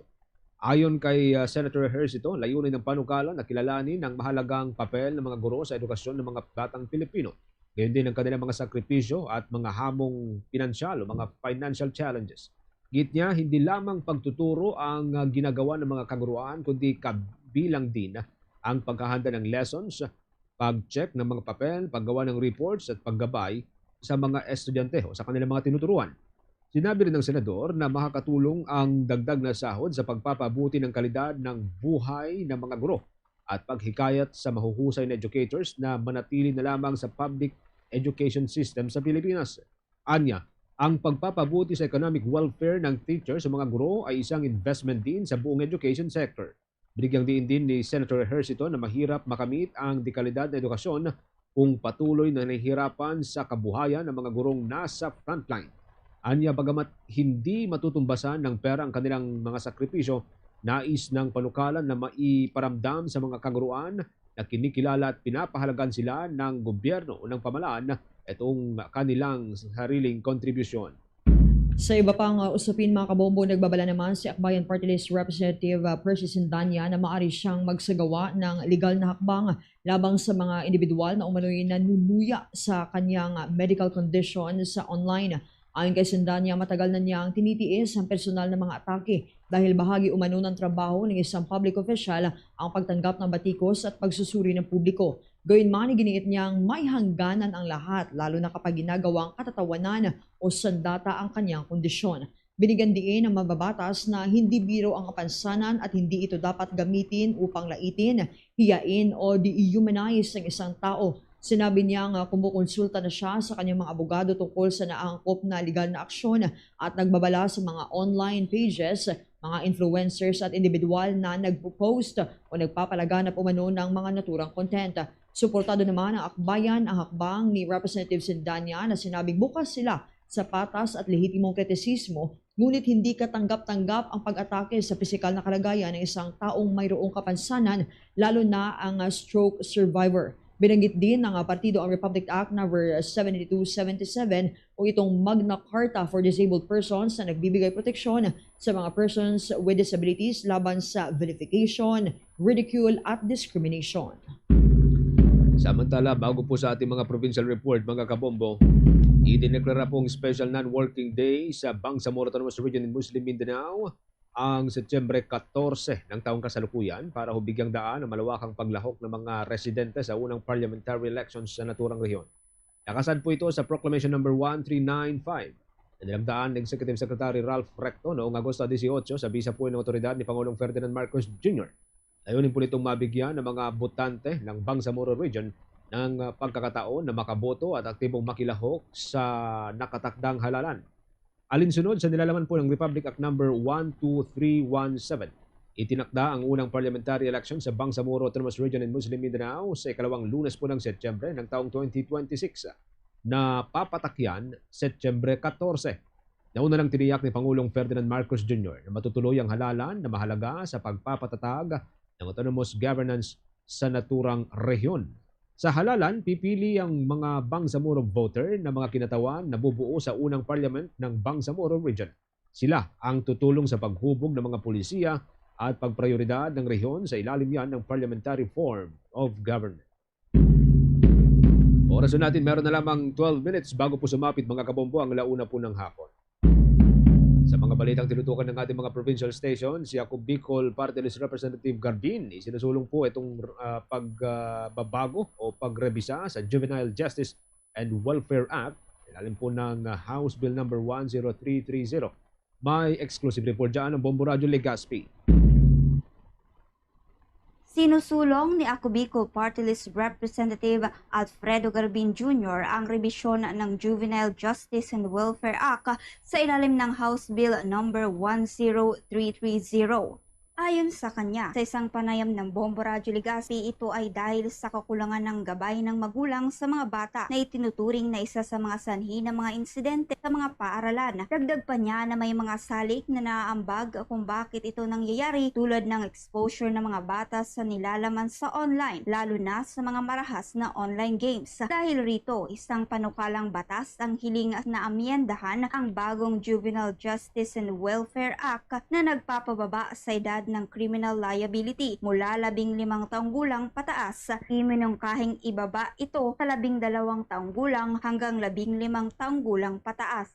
Batay sa mga pag-aaral, lumalabas umano na ang mga batang may edad 12 taong gulang pataas ay may ganap na kakayahang pangkaisipan sa kanilang mga kilos at may kakayahang mag-isip upang matukoy kung ano ang tama at mali. Sa ilalim ng probisyon, ilalagay ng batas na ang mga kasama ng bata na mananagot din kung bakit nila nakuha ang mga baril tulad ng kanilang mga magulang o tagapangalaga o muna'y nagbigay ng libreng access sa mga baril o nagpabaya rito, lalo na kung sila ay isang miyembro ng law enforcement agency tulad ng nangyari sa Tacloban at Zamboanga City. We propose to amend the same from 15 years to 12 years and above because we know fully well those who age 12 and above has the full mental capacity. They know what is right and what is wrong, and at the same time, may bago kitang provision that we want to insert in the Juvenile Justice Act that those who are liable or negligently allowing a child access to those firearms or ammunition will also be held principally liable. Yan muna ang report mula dito sa himpilan ng Bombo Radyo Legazpi. Ito si Bombo JM Cardino and this is Bombo Radyo Philippines, the #1 radio network in the country, your trusted source of news and information. Basta Radyo, Bombo! Ang August 21 na movement naman o ATO mananawagan na buhayin ang pamana ni former Senator Ninoy Aquino Jr. May report ang Bombo Radyo Cagayan de Oro. Pinaaalahanan ng grupong August 21 Movement o ATOM ang mga Pilipino na muling buhayin at ipagpatuloy ang mga ipinaglaban ni dating Senador Benigno Ninoy Aquino Jr. sa gitna ng kontrobersiya sa pamahalaan. Ayon kay Volt Bohol, sa nasabing grupo, nananatiling malaking usapin sa bansa ang korupsyon na higit 1 taon nang tinatalakay. Kabilang na ang nagpapatuloy na impeachment trial laban kang Vice President Sara Duterte. Ang mga iniwan pong aral ni Ninoy Aquino ay nananatiling dapat isabuhay, lalong-lalo na sa panahon ngayon na maraming gulo sa gobyerno natin. Kung ano po ang mga pinaglaban ni Ninoy Aquino noon, ay palagay ko dapat maintindihan din ng marami sa Pilipino ngayon na ito po ay nananatiling dapat ipinaglalaban pa rin. Katulad na nga ng korupsyon na halos sa mahigit 1 taon na nagiging issue ng ating bansa. At dyan pa nga po ang impeachment trial na nagaganap ngayon sa Senado. Mula Bombo Radyo Cagayan de Oro, Bombo and Caleste. And this is Bombo Radyo Philippines, the #1 radio network in the country. Your trusted source of news and information. Basta Radio, Bombo! Ito naman Pro-Life Philippines Foundation Incorporated nagbabalalaban sa ideological colonization o pagpasok ng mga ideolohiyang kanluranin sa lipunang Pilipino. May nakapanayam ang Bombo Radyo Iloilo. Nagbabala ang grupong Pro-Life Philippines Foundation Incorporated sa umano'y ideological colonization o pagpasok ng mga ideolohiyang kanluranin sa lipunang Pilipino na anya'y nakakaapekto sa tradisyonal na konsepto ng pamilya. Sa panayam ng Bombo Radyo kay Mr. Rizalito David, Executive Director ng Pro-Life Philippines, isang nationwide non-profit organization na nagtataguyod ng mga usaping kaugnay sa proteksyon sa buhay, pamilya at mga pagpapahalagang naayon sa Catholic moral teachings.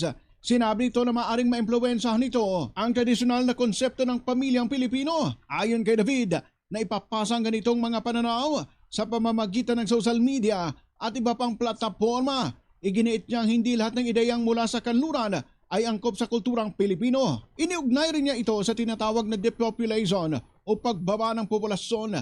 Anya maaring mabago nitong pananaw ng mga Pilipino sa pamilya, pagkakaroon ng mga anak at mga papel sa lipunan. Sinabi rin ni David na maaring magkaroon ng hidwaan sa pamilya kapag nagkakasalungat ang paniniwala ng mga magulang at kabataan. Dagdag niya, kapag humina ang komunikasyon at ugnayan sa pamilya, maaring maging vulnerable ang ilang kabataan sa peer pressure, social isolation, online influence at maging sa extremist networks. Itong pananaw ni David ay kasunod sa nangyaring shooting incident sa loob mismo ng Ateneo de Zamboanga University na ikinamatay ng 2 estudyante, kabilang na dito ang gunman na isa ring menor de edad. Yung kulturang kanluranin, no, na ibig ipasok dito sa atin, talagang yun yung sinasabi ko, nagkakaroon ng disjoint. Ang ating kultura ay hindi para doon, pero dahil sa pagpasok ng mga kaisipan na yan sa ating lipunan, malaliman na na issue to makikita na natin yan bakit gusto ng mga kanluraning bansa na i-adapt natin yung kanilang kultura. Si Mr. Rizalito David para sa Bombo Network News mula dito sa Bombo Radio Iloilo. Ito si Bombo Ayan Gahete. This is Bombo Radio Philippines, the #1 radio network in the country, your trusted source of news and information. Basta Radio Bombo! Ang isa sa mga top-notchers sa 2026 Interior Design Licensure Examination, ikunento rin sa Bombo Radio Philippines ang kanyang makulay na kwento sa likod po ng kanyang tagumpay. Exclusive report dyan ng Star FM Manila. Nag-uumapaw ang kasiyahan ni Aryan May Tapino Magat matapos makamit ang rank 2 sa 2026 Interior Designers Licensure Examination. Ayon sa Professional Regulation Commission, 381 sa 432 na kumuha ng pagsusulit ang nakapasa. Kabilang dito si Magat na nakakuha ng 88% rating. Nagtapos si Magat ng Bachelor of Science in Interior Design bilang magna cum laude, consistent Dean's Lister at Scholar sa University of Santo Tomas. Sa panayam ng 102.7 Star FM Manila, sa 24 anyos na top-notcher, ibinahagi niya ang mga pagsubok na kanyang pinagdaanan, kabilang na ang homesickness matapos mapalayo sa kanyang hometown habang nagre-review. Gayunpaman, hindi ito naging hadlang upang ipagpatuloy niya ang pagsusumikap na maabot ang kanyang inaasam na tagumpay bilang licensed interior designer. Maliban sa mag-focus sa academics, I need to adjust myself to a new environment. Hindi ko nakita agad yung study method na para sa akin. I took almost 2 months, 3 months bago ko nakita yung study method na para sa akin. Marami akong doubt sa sarili ko. Nakaraos naman, na nalagpasan naman yung mga challenges na yun. Nagbigay rin si Magat ng payo sa mga aspiring board passers at sa mga nais maging interior designer sa hinaharap. Do what makes you happy. Kasi yun yung talaga naging reason ko bakit ako pumasok sa interior design. And you're creating spaces for the people, for the users. Ituloy mo lang kung ano yung gusto mo. Sa parents ko, they never fail to show support. Sa mga gizmo gods, sa CDE friends ko, kayo yung naging sandalan ko. My mentors, my professors. Of course, the review center, of course. I am also grateful for God, of course. All throughout my life, all throughout the board review season, and St. Jude Thaddeus and St. Joseph of Cupertino. Kasi sila yung spiritually naging guidance ko. At yan ang balita mula rito sa 102.7 Star FM Manila. Nag-uulat Star DJ German, and this is Bombo Radio Philippines, the #1 radio network in the country. Your trusted source of news and information. Basta Radio. Bombo! Kabombo Caster Nation, Luzon, Visayas at Mindanao. Tuloy-tuloy lamang po sa pagsubaybay sa ating 32 stations nationwide. Sa lahat po ng stasyon ng Bombo Radio Philippines at ng Star FM, meron pong sariling social media pages na pwede po ninyong subaybayan mga kabombo. Sa Facebook po yan, YouTube, TikTok, at maging sa Bombo mobile app na pwede po ninyong i-download. And of course, pwede rin ninyong kaming i-follow sa www.bomboradio.com. Sa Mindanao area, sa mga kababayan po natin dyan sa may Davao region, nariyan po ang Bombo Radio Davao at Star FM Davao. Sa may Cagayan de Oro area, nariyan po ang Bombo Radio Cagayan de Oro. Para ho sa mga Butuano, nariyan po ang Bombo Radio Butuan. Sa Sarangani Province, nariyan din po ang Bombo Radio General Santos. At para sa mga Ilonggo na nakabase ngayon dyan sa may Mindanao, pwede po ninyong subaybayan ang mga programa ho ng Bombo Radio Coronadal. Para naman sa ating mga listeners and viewers sa bahagi ng Bukidnon area, mapapakinggan at mapapanood ang Bombo Radyo Malaybalay. Para sa mga Chavacano, nariyan ang ating news, music and entertainment station na Star FM Zamboanga. Sa Zamboanga del Norte, nariyan ang Star FM Dipolog. At sa Central Mindanao and Bangsamoro Region, nariyan ang Star FM Cotabato. At bago tayo magtapos, mga Kabombo Star Nation, narito sama-sama tayong manalangin ng Oratio Imperata for deliverance from calamities. Almighty Father, we raise our hearts to you in gratitude for the wonders of creation of which we are part, for your providence in sustaining us in our needs, and for your wisdom that guides the course of the universe. We acknowledge our sins against you and the rest of creation, nature. We have confused your command to subdue the earth. The environment is made to suffer our wrongdoing, and now we reap the harvest of our abuse and indifference. Global warming is upon us. Typhoons, floods, volcanic eruption, and other natural calamities occur in increasing number and intensity. We turn to you, our loving Father, and beg forgiveness for our sins. We ask that we, our loved ones, and our hard-earned possessions be spared from the threat of calamities, natural and man-made. We beseech you to inspire us all to grow into responsible stewards of your creation and generous neighbors to those in need. Amen.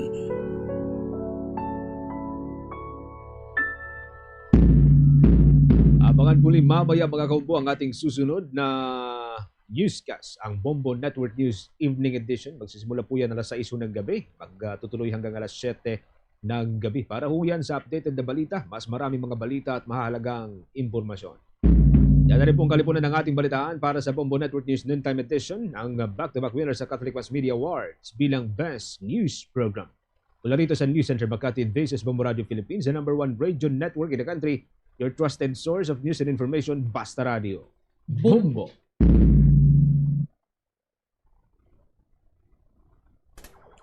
Oras sa Bombo Radio Iloilo, Philippine Standard Time. 1 minuto na nakalikan sa takna siningalaw na balik na dari sa pagpangalagad sa Bombo Hanay sa udto sa DYFM Bombo Radio Iloilo. Kasunod sa pagbuyagyag ni Lone District Representative Jam Baronda nga may pila ka mga punong barangay nga may budget for declogging sa ila sining mga area or sa ila sining mga barangay, gintingwa naton nga malabot diri ang mga nasambitan sining mga opisyal, just like sing Liga ng mga Barangay President, Iloilo City Councilor Eri Niong, and nagampal si Councilor Eri Niong wala sang may nagasitusi sa mga punong barangay, no? Gintingwaan man naton nga malabot diri ang linya ni Liga ng mga Barangay President La Paz Chapter, Ruby Hianga, kaghambal ni Kap Ruby sinya ti mabudlay na iya. May mga sesyon kami, hindi ka na kapalusot nga mo sinamusan to. Now, nanalawsaw pagkikita kag nagpakigangot kita sa iban pagin nga mga punong barangay. Agod nga makuha tama ng ila siniyang panuaro na tuhoy sa sining so-called C2C or convert to cash issue. Si punong barangay Ronela Wanesa sang San Isidro Haro wala makapugong kaginbuyagyag sa Bombo Radio nga may kontraktor nga nagtanyag sa iya nga i-convert to cash na lang ang para sa pagpadiklag sa iya sining drainage system. Si Bombo Jomar Villa may follow-up report. Bombo Jomar, please go ahead. Bombo Champ, wala naging palawig pa no ni punong barangay Ronela Wanesa ang pahayag kung bala may nagkatabo sining C2C barangay o kung convert to cash na. Kasunod din isang pahayag ni Congresswoman Jam Baronda nga may information siya nga may pila ka mga barangay official nga gina C2C o kung gina convert to cash ang pila ka budget nga kung para tani sa ila sining barangay. Ti sunod dire sa kay punong barangay Ronel Lawanesa, sang mapakigangutan sang Bomboradyo sang barangay San Isidro sa may distrito sang Hidaro. Aminado ang natungdan nga may nagakatabo sa ila sining barangay pero hindi saya termino. Bumbutsam no ining C2C o ining convert to cash. So madumduman suno sa iya pagpungko ya kuno sa pagkakapitan 2023 may kadto sa iya no bumbutsam do may nagpangluyag kuno kontraktor kag didto nga na mention ang offer nga i-C2C kuno no suno gani sa kay punong barangay Bisaya sining pahayag Bombuchamp no gilayon ini siya nga nagpamalibad no nga way ginagpasugot abi nga mag C2C no kay ti suno sa iya hamba kuno kang kontraktor do amo na kuno na ang gina-practice no dra sa ila sining barangay way matugan ni na mention kun sa kasino termino after nga nagpungko si Kap abi no kun antes pa man siya nagpungko bilang punong barangay pero do muna na kuno ang practice dala sila sining lugar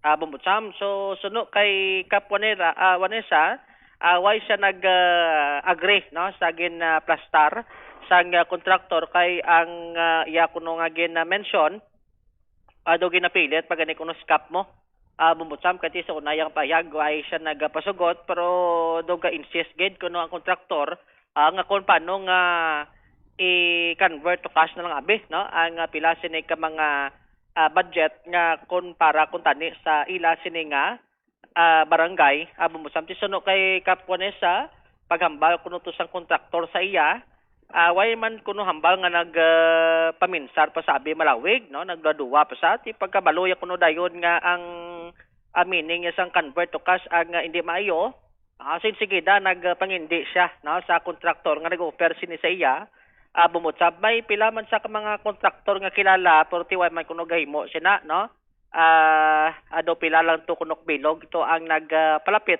no kag nag-offer nga i-convert to cash na lang no ang budget pakuntani nga na allocate man o kon para man sa ila sini nga barangay Bumbutsam ti ang matumduman ng no kuno ni Kap do ang iban halin pas province ng kontraktor no nga kadto da siya no kag nag-offer abi no sang amo sina nga bagay nga i-C2C na lang no ang budget nga kun para kun tani sa ila sini nga barangay Bumbutsam aribla ang kabahin sang pahayag ni punong barangay Ronel Lawanesa sang barangay San Isidro sa distrito sang Haro. Sa pagpungko ko niya mula sa barangay San Isidro wala kaniya mo niya nag-practice na isang C2C. Kaya pagpungko ko di naman ko to gani kay may mga kontraktor nga bago. Wala na po yung may nakilala nga kontraktor. Pero pagpungko ko di iya damo kontraktor nga nagkanto. May ma-offer amo ni ho ang project mo amo ni kay wala naman kontraktor nga kabalo ko ano project mo da mo. Siguro ginaukay na dito nila sa babaw ang imo nga big plan. Ambal ko siling ko wala sa kuan nimo. Ambal niya amo ni ho kami ihatag sa amon, tapos siling niya inang ihatag na amon sa inyo ang kwarta. Makuha lang kami amon niya siyang para sa amon. Siko na buhok mga balon, yung si Tusi. Siko wala na din practice sa amon niya. Niya kay bulan mo siyang una, siling niya mo na din practice. Hambal ko, amon na din practice, hambal nila. Siko wala ko na yung kabalo. So, makang budget yung ginopen si mo, Kap? Kaya bulan mo pagpungko ko gid actually, pagpungko ko gid amon ni Sai. Ang budget ng San Isidro, ang mga 13 million. Pagka 13 million plus. Pagka 2024, damo man sila nuniganian ng budget pamisang 2024. Kasi nagubra ko ya, waay ko ya nag-enactment, nagubra ko ya ng ni gani, ang budget kaya kaka-approve man niya within 3 months and a half. Tapos ang barko, basta may nagkatod biya sa ako nga nag-offer sa mga C2C. So siling ko wala ko na yung kabalo sa C2C, nga siling ko kay bago lang ko yung nagpumpo. Siling niya amon mo ni, sila pa gani yan nagtulo sa akon. Siling ko, kagway ko yan may nakilala nga kontraktor, kay balaan mo ginkantuan lang ko sa nga ibang nga kontraktor nga hindi mo lugar naghalalin, balahaw. Nga ti, kay balaan mo, amo na diyang practice, siling niya sa San Isidro Haro, ang situsi. Hindi man ko yan nagambal kung likod. Anong senaryo man na magambal nga si Toshi, 50% imo, 50% ila, and the rest, matabo? Wala na ko yan nagmamangkot ya. Pagambal niya nga si Kusi. Si ko di ko na iyan. Sining ko kay Way ko yan na anad. Kay balaan mo sa gobyerno ko yan nagkalin. Kaya ang ginhalinan ko ng gobyerno straight. Ang DSWD, CSWDO, PSWDO, MSWDO. Kung straight kada kaniya. So wala kaniya nga si Kusi. Oo. Actually may offer sa ako. Nakaamo na gali ang practice dere. Na. Oo. Pag-offer sa imo, backup, abi nga do, nagambal ka, nga, sige, panumduman, tanay, balik ka lang sunod na, balik ka nagambal, Wala, di ko yan nanumdom. Wala ko yan nagambal. Sin ko, hindi ko na iya kauyon. Siling ko sila kay nga, Inang, budlay. Siling ko, budlay nga daan, kay white ako gani. Sin ko kabalo kung ano, di ka record sa amon nga barangay. Until of this time, wala ko report, wala ko may ginakaptan. Nagakuha ko, nagakaum-haum. So, hindi ko mabalaan kung ano. But, insakto, ginaiyaya nga may mga offers sa na ibang nga kontraktor nga nagsulod nga hindi ko kilala. Ang mga kontraktor, iya nga kilala, kung yung nga sa kadugay na nga mga family friend, wala na sila yung amo na. Pero ang may kontraktor, hindi ko yung nga nagkanto sa ako nga nagahambal. Sila na sila kadilog ha, nagkanto nga, si Punong Barangay na lawan na sa sang barangay San Isidro sa may distrito sang Haro, Bamucham. Ti sinong imbuslan nga kapitan dira ni Punong Barangay Wanisa? Tigada do si Kapelex blanda mo? Felix. Dorisa. Ti amo na kuno nandan dira, ti makuton ta si former Kapelex dai kung amo yung insakto man nambal ni Punong Barangay Wanisa. Pero ano man, bisan ano lang project hindi kay sa diklageng kung basihan ta ang payag ni Punong Barangay Wanesa nga amo na nang nandan but silingon dugay nagali na Bobo Jomar hindi lang kay para sa diklageng project kunti may mga project dira nga kun ano nga may mga situse ano do mo nang plastada sang dalagan sing istorya karon ni Punong Barangay Wanesa. Sige amo nang amo to ang ginmention ni kap amo to ginambal niya nga hindi man sa kuno magamba kun wala na experience mo. Kag isa pa Bobo Jomar, ang Barangay San Isidro hindi lang nada kay dira sa may highway. May ara pa na sang relocation site. Relocation. Nga sakop ang Barangay San Isidro Haro. Ligad to do may reklamo ganit sa relocation kay do may part nga do nagabaha. Kag last time to nagbaha man da sa tubang sa area sa isang universidad da. Tubang ko universidad da, nadalom na da. Bumbutsam na. Sa aton sa mga kabombo so mo nang ginapunto diri sang natungdan bumbutsam kati suno sa iya ang kamatuoran naman kuno ang iya sini nga ginahambal kag kun ano ang kun anong nagakatabo during sang iya sini nga time sa sadto abi no nga may ara sina nga nagapresent sa iya. Isa pagid ka plastada Bombo Jomar basi gin-confirm lang ni Punong Barangay Wanisa ang ginpayag ni Congresswoman Jam kiti ang linyada ni Punong Barangay Wanisa ara kay Congresswoman Jam mo? Basyamos na? Way man ati ang balya gani kuno, way man sa gani kuno kastorya na ni kung Jam about sina mo.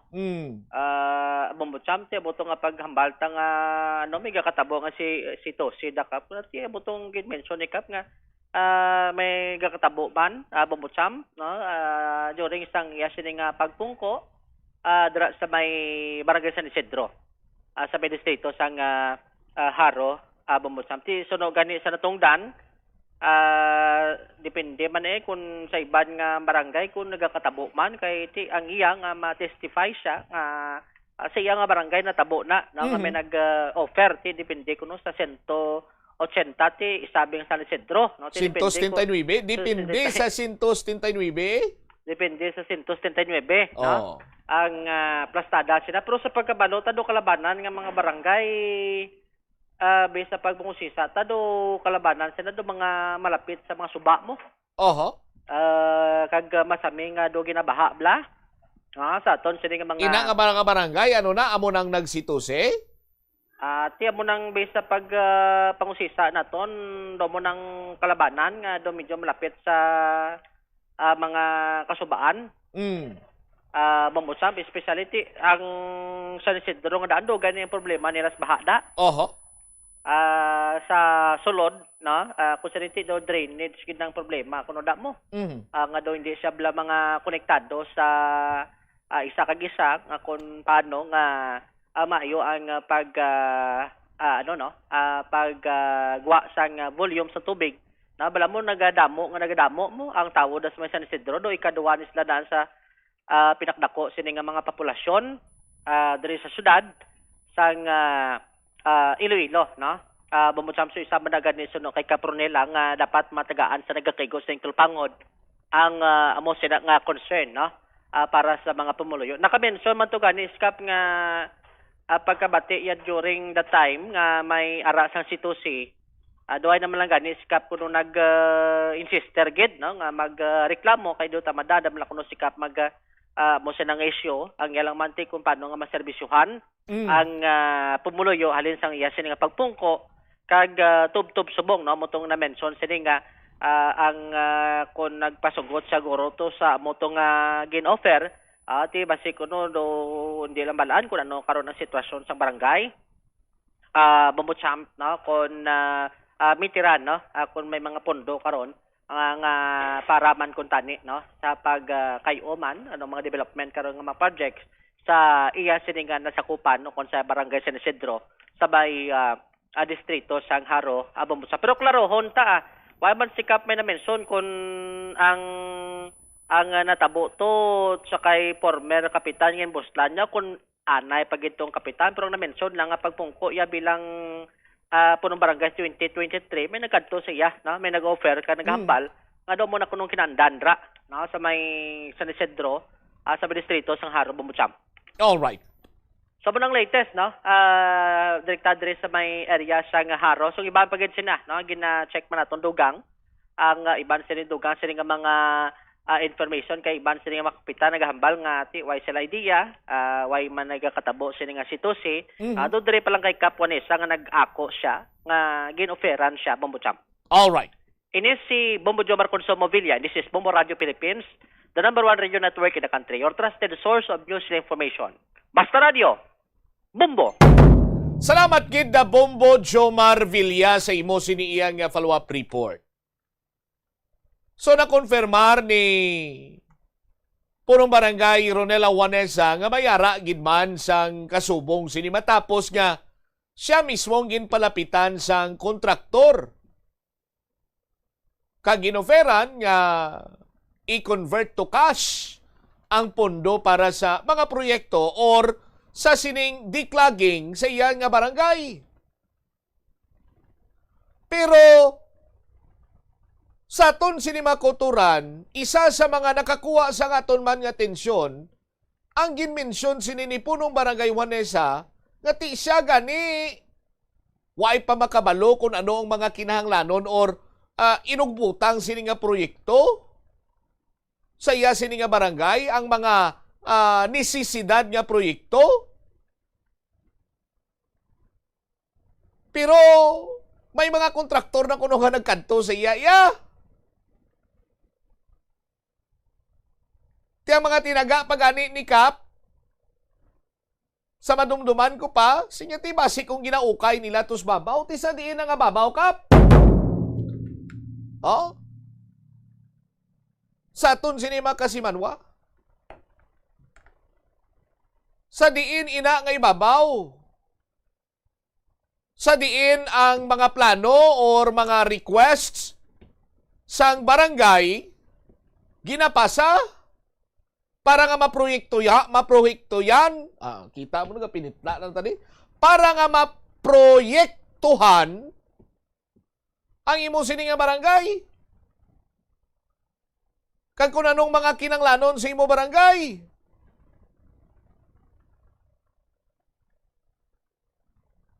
ti ginakonsiderar man naton nga nagkumpirmar lang ni si Kapitan Ronnie Lawan Isaya kay ti siyempre ara sa salinyada ni Congresswoman Jamo.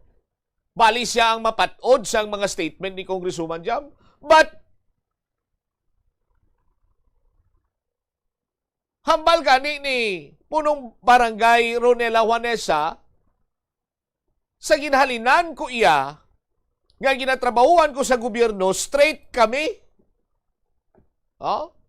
Kag the mere fact nga ginbalibaran ini ni punong barangay Juanesa nagapamatod lamang nga straight si Kapitana.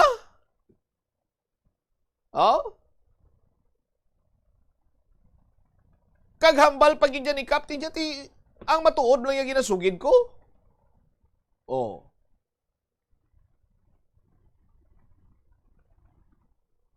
Now, isa pagid sa mga talupang doon, ining so-called nga naandan na abi.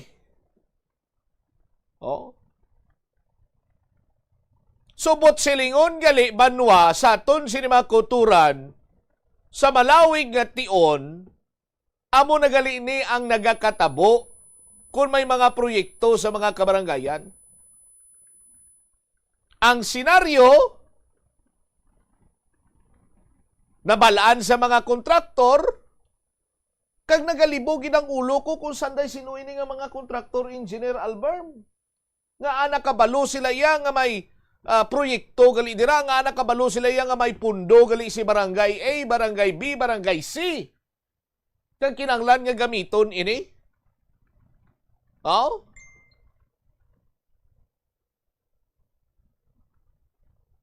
Kag ang sugilanon is si Tusi, convert to cash, ikaw na lang yabala na dayon sa mo. Sa taga diini nga mga kontraktor, sanday sinuni nga mga kontraktor nga may access sa record sa barangay.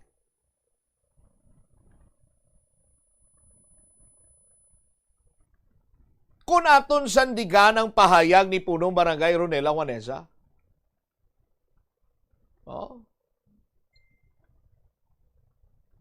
So paraligban kag dapat nga husisaon gini naton banwa kay ti. Sagad kita kapang buyayaw, sagad kita kahambal nga litsugas, litse konyelo, rabanos mustasa sa mga high-ranking officials. Kay ti naka-highlight sila kay milyon ang ginapalapaw nila nga kwarta sang gobyerno, taxpayers money, hipos-hipos lang gali ang mga barangay official sa aton sini nga mga kabumbo, junior crocodile mangali kamo.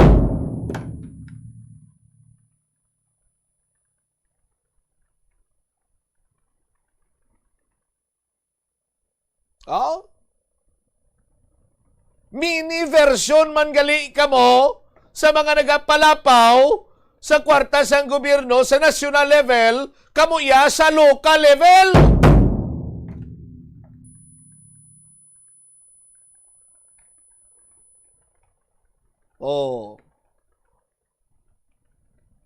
Ina sa aton sini nga mga kabumbo, sandig sa ginbuyagyag ni punong barangay Juanesa.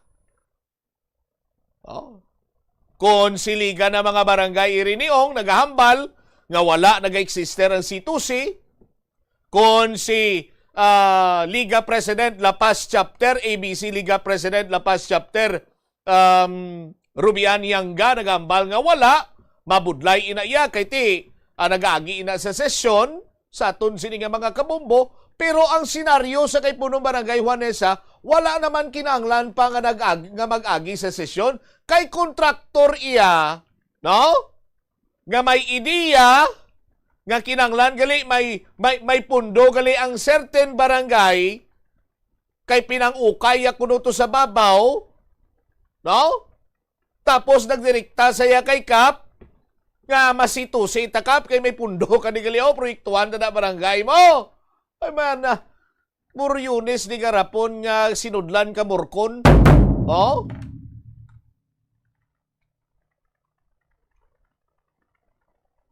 sa aton sini nga mga kabumbo. No wonder.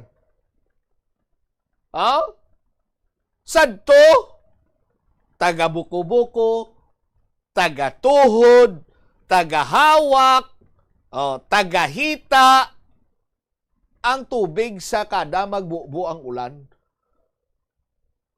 Pero subong, taga dughan, taga liog, lutaw appliances, pinangabudlayan, kay gali sa aton sini nga mga kabumbo, dugay na kag naandan na nga may mga pundo for declogging or any nga mapinuslanon kung tani nga mga proyekto sa barangay. Kantuan ka lang niya sang kontraktor sa liwat, hambal ni punong barangay Wanesa, kantuan ka lang niya sang kontraktor, kibot sa gani, nga nabalaan niya sang kontraktor, no? Nga amo gali ni sa barangay may project nira, amo ning pundo, tiisi-tusi lang. Sa aton sini nga mga kasimanwa, what a brilliant idea. Tanda sa aton sini nga mga kuturan. Ti padayuno naton ini banwa. Another information nga nakuha ni Bombo Jumar, sandig sa aton sini nga pagpanalawsaw.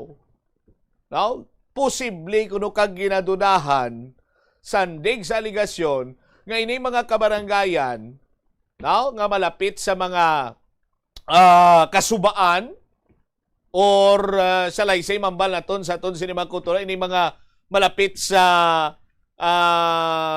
waterways, dako kunong posibilidad nga daw sila ni ang ginaligara, sila ni nagsitusit. Ano nga mga kabaranggayan na lapit sa mga creek, mga suba, mga natural waterways? Tisay-sao nato nini padayunon tani sa pagpanghusisa. So far, 2-1. Dua ang naghambal nga wais ang kamaturan ining situsi. Isa ang nagpatod nga kontraktor ang nagpalapit mismo sa iya kang naghamba nga situsi. Kaging inganyo, kaging convincer pa siya nga tikap, amo na ding naandan mo, halin pa sang una. 25 minutos sa nakaligad sa takna sininga launa. Pagbalik nato na banwa.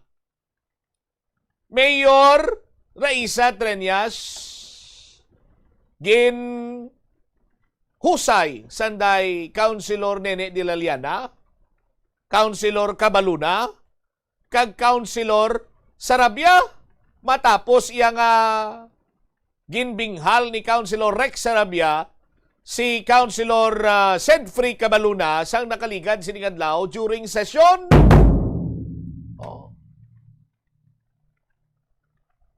Igin pasar sang ginpasar sang upod mo. Ginpasar sang upod mo. Ginbaliwala mo. Pagbaliwala mo, kay kuno rinaddan, tapos mo man nga ordinansa iduso mo. Iti do ginalaglag mo upod mo. Sa aton sini mga kulturan, hindi bla upod pa gani ni namon sa linyada, siya ni amon nga kandidato for vice mayor. Di nga gulpi lang nagsulod ri ang kasubong sini nga linyada or linyahanay sa aton sini nga mga kasimanwa. Kiti sandig sa aton sini nga pagpanghusisa kag pagpulo pamangkot, kunang kilala ko pa bala mo bumbutsam,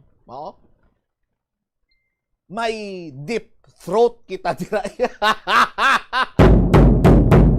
Siling ko, ano nga klase nga deep throat naman? Siling nga sa sulod gid bala? Amo ning istorya Di may naga-interest pagid ko nga magdalagan man sa pagka-vice mayor. Pero Pero ti plastar na karon na sa aton sini nga pagpangalagad. And by the way, dugang ko lang, ining issue bala sa C2C nga ni. Now, na ano ko lang nalaktawan ko lang abisa kon paminsaron. O kung yung mga paminsaron, kung nagalinaktawan, inis lang kong isa mo. Kabalo ka mo banwa, pananglitan, nga mapamatud-an nga indeed may nag-exister nga C2C kag isa. No? Isa abi sa mga punong barangay or sino man nga opisyal ang mapatod sa Office of the Ombudsman. Ang kaso sinigali is plunder. Plunder. Kasubong sang kaso ni Senator Jinggoy Estrada, Senator Rodante Marcolita. Plunder. Kung mga plunder, ano na? Non-bailable. Amo man ang kaso ang nagahulat, no? Kay Inday Loren. Kay Senator Loren Legarda, kaupon siya sa nga bata. Nga nag-extend to for 2 months. Sang ila siniyang medical leave sa aton sinima kuturan. Oh? Amo gali ni plunder gali ni. Oh, wow. Priso gini sikap matabo ni. Sos Maria kag Josep. Anyway, balikan ta dugang mga balita kag impormasyon sa aton sinima nga pagpalayag sa bumbuanay sa unto matapos gilamang pila ka importante nga mga panomdom. Oras 30 minutos na nakaligad sa Tak ng Launa. The Farmers Bazaar, your traditional public market with the touch of Plazuela Dos, ang isa ka lugar nga gintukod sa tion kag sa kasagsagan sa COVID-19 pandemic nga may tinutuyo nga maghatag sa imo sang safe marketing experience. Subong nga ang COVID-19 hindi na gid man dako nga pamahog kag nagapakadto na kita sa next normal. Rest assured nga ang Farmers Bazaar will further evolve agud yung magpadayon sa paghatag sa inyo sing satisfying marketing experience. The Farmers Bazaar. Sa lower level, tara na pahamtang ang fish, poultry, kag meat section. Para naman sa inyo mga kinahanglanon nga prutas, utang kag iban pa, magbisita sa upper level, pinaagi sa paggamit sa hagdanan o kon sa pagkadto direkta sa parking lot. The Farmers Bazaar, your traditional public market with the touch of Plazuela Dos. Kabombo, yari ang pwede mong himuon agud makakinot kita sa paggamit sang enerhiya. Nagagamit ka man bala sang water dispenser sa imo balay o kun opisina? Ini nga kagamitan ang isa sa mga appliances nga mahakog magkonsumo sang kuryente. Ang paggamit sang dispenser nga may capacity nga 630 watts ang mahimo makadugang sang tubtub sa 600 pesos sa imo electric bill. Gani para makakinot sang kuryente, ipasiguro gid nga ma-unplug ang water dispenser sa imo balay o kun sa opisina kung wala na ini ginagamit. Plazuela de Iloilo, Billboard of Activities for August 16 to 22, 2026.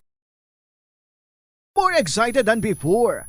Ang Val Trouble Band magabalik to spice up your weekend sa concert at the Plaza, blasting off alas 6 ng gabi sa August 22, Sabado.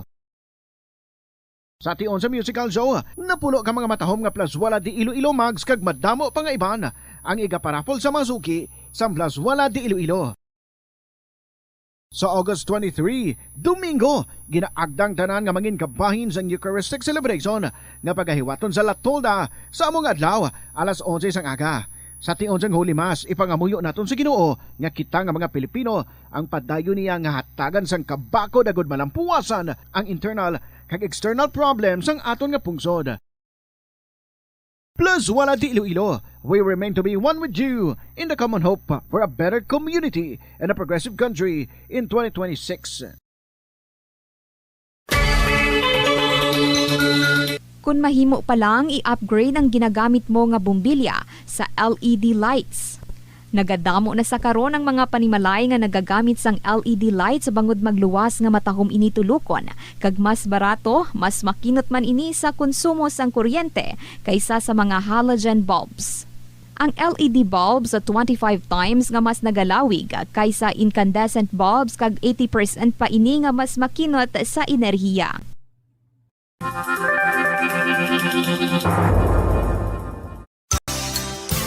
Swerte sa palengke ng Bombo Radio at Star FM Drop Boxes ay matatagpuan sa mga sumusunod na lugar.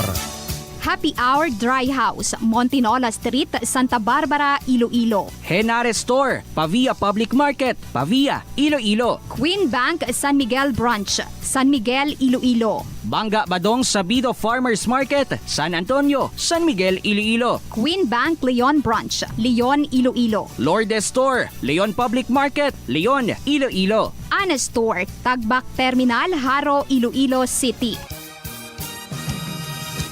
Patandaan sa tion nga magbiyahe agod mangin hassle-free ang bakasyon. Yari ang pila ka mga tips. Una, i-check ang health kag travel alert sa napili nga mga lugar.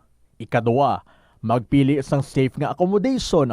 Mag-research ka magbasa sa mga reviews sa napili nga lugar antes mag-book. Ikatatlo, siguraduhon nga may nagagana nga mobile phone ang tanan nga mga upod agod mangin mahapos ang komunikasyon sa tion nga madula o kung kinahanglan nga magbulagay sa dalan. Be prepared in case of emergencies. Siguraduhon nga may backup nga emergency plan nga may medical reimbursement sa tion nga may maospital bangod sa aksidente.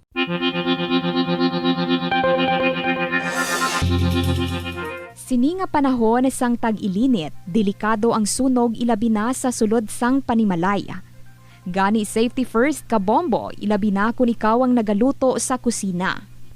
Siguraduha nga nahamtang sa mabugnaw kag well-ventilated area ang LPG tank kag indi masilakan direkta sang adlaw. Ang sobra nga init makapataas ang pressure sa sulod sang tangke nga mahimo magresulta sa aksidente. Chekyaron ini kung may tagas kag ipalayo sa kalayo.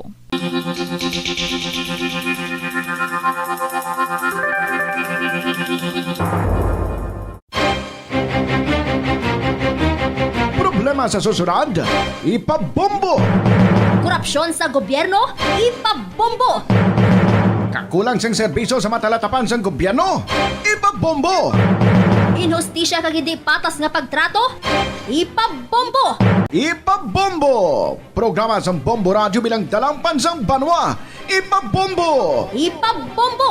Problema sang komunidad, ipalabot naton sa natunggan kag solusyonan, ipabombo! Ipabombo! Diri lamang sa Bombo Radio Philippines, the #1 radio network in the country. Your trusted source of news and information. Basta Radio Bombo!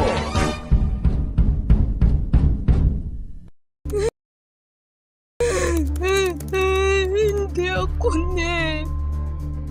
Kada 39 segundo, may isa ka tawo nga nagakabiktima bangod sa paggamit sang computer. 8 ka milyon sa kada tuig ang ginaatake sang hacker. Likawan ang mangin isa sa biktima, mangin mahinalungon sa mga ginapanghatag nga impormasyon, protektahan ang kaugalingon, paggamit sang internet pasangkaron. Paano ba lamang kalikaw sa aksidente sa dalan? Yari mga tips nga dapat tandaan sa tion nga nagamaneho. Una, likawan ang masaming nga pagsaylo sang linya. Ang swerving o kung pagsaylo sang lane sa isa ka delikado nga maneuver nga masami ginatunaan sang bunggo anay. Kung himuon ini, siguraduhon nga may bastante ang oras kag espasyo. Ikaduha, i-check ang blind spots. I-check ang mirrors kung clear ang alagyan. Magbalikid o kung maglantaw sa nagaagi sa ibang nga anggulo agod makasigurado nga maathag ang alagyan. Ang responsable nga driver ang masaming nga handa sa anuman nga aksidente. Kabahin na sang pagkaresponsable ang pagkuha sa nga insurance agod masigurado nga may peace of mind sa dalan. Kung mahimo pa lang i-upgrade ang ginagamit mo nga bumbilya sa LED lights. Nagadamo na sa karon ang mga panimalay nga nagagamit sang LED lights bangod magluwas nga matahom ini tulukon. Kag mas barato, mas makinot man ini sa konsumo sang kuryente kaysa sa mga halogen bulbs. Ang LED bulbs sa 25 times nga mas nagalawig kaysa incandescent bulbs kag 80% pa ini nga mas makinot sa enerhiya.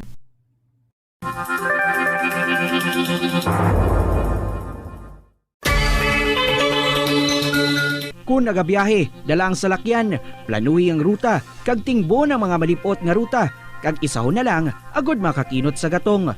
I-schedule ang biyahe nga off-peak hours para ma-minimize ang inoras sang idling sa traffic. I-practice ang carpooling kung mahimo pa lang para mabuhinan ang numero sa mga salakyan sa dalanon. Ang kasubo kag depresyon ang hindi pareho nga balatyagon. Ang depresyon ang hindi gulpiyada lang nga nagakatabo sa isa ka tawo. Masami man nga ginakabig sa mga tawo nga depressed ini bangod sa kasubo nga nagakabatyagan.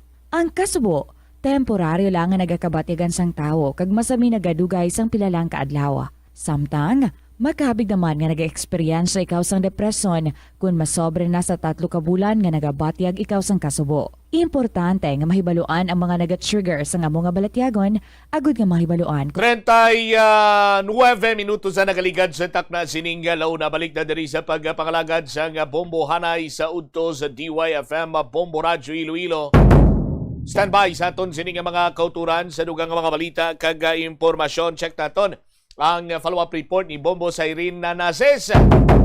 Ginpatawag ni Mayor Isa Treñas, Sanday Councilor Nene de la Liana, Rex Arabia, and Councilor Sedfrey Cabaluna.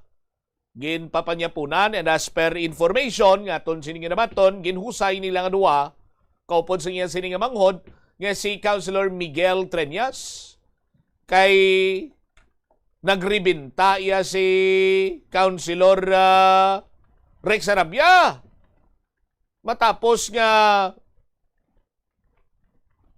nagduso sang nakaligad sining bulan sang Mayo sang ordinansa si Councilor Nene de la Liana pero ang chairman sang Committee on Transportation ano ya ini kung sano pa why matagan sa nagakigo igtulupangod or wala gani magkapasar sa first reading bangod ngati redundant na kuno sa mga existing traffic laws and regulations.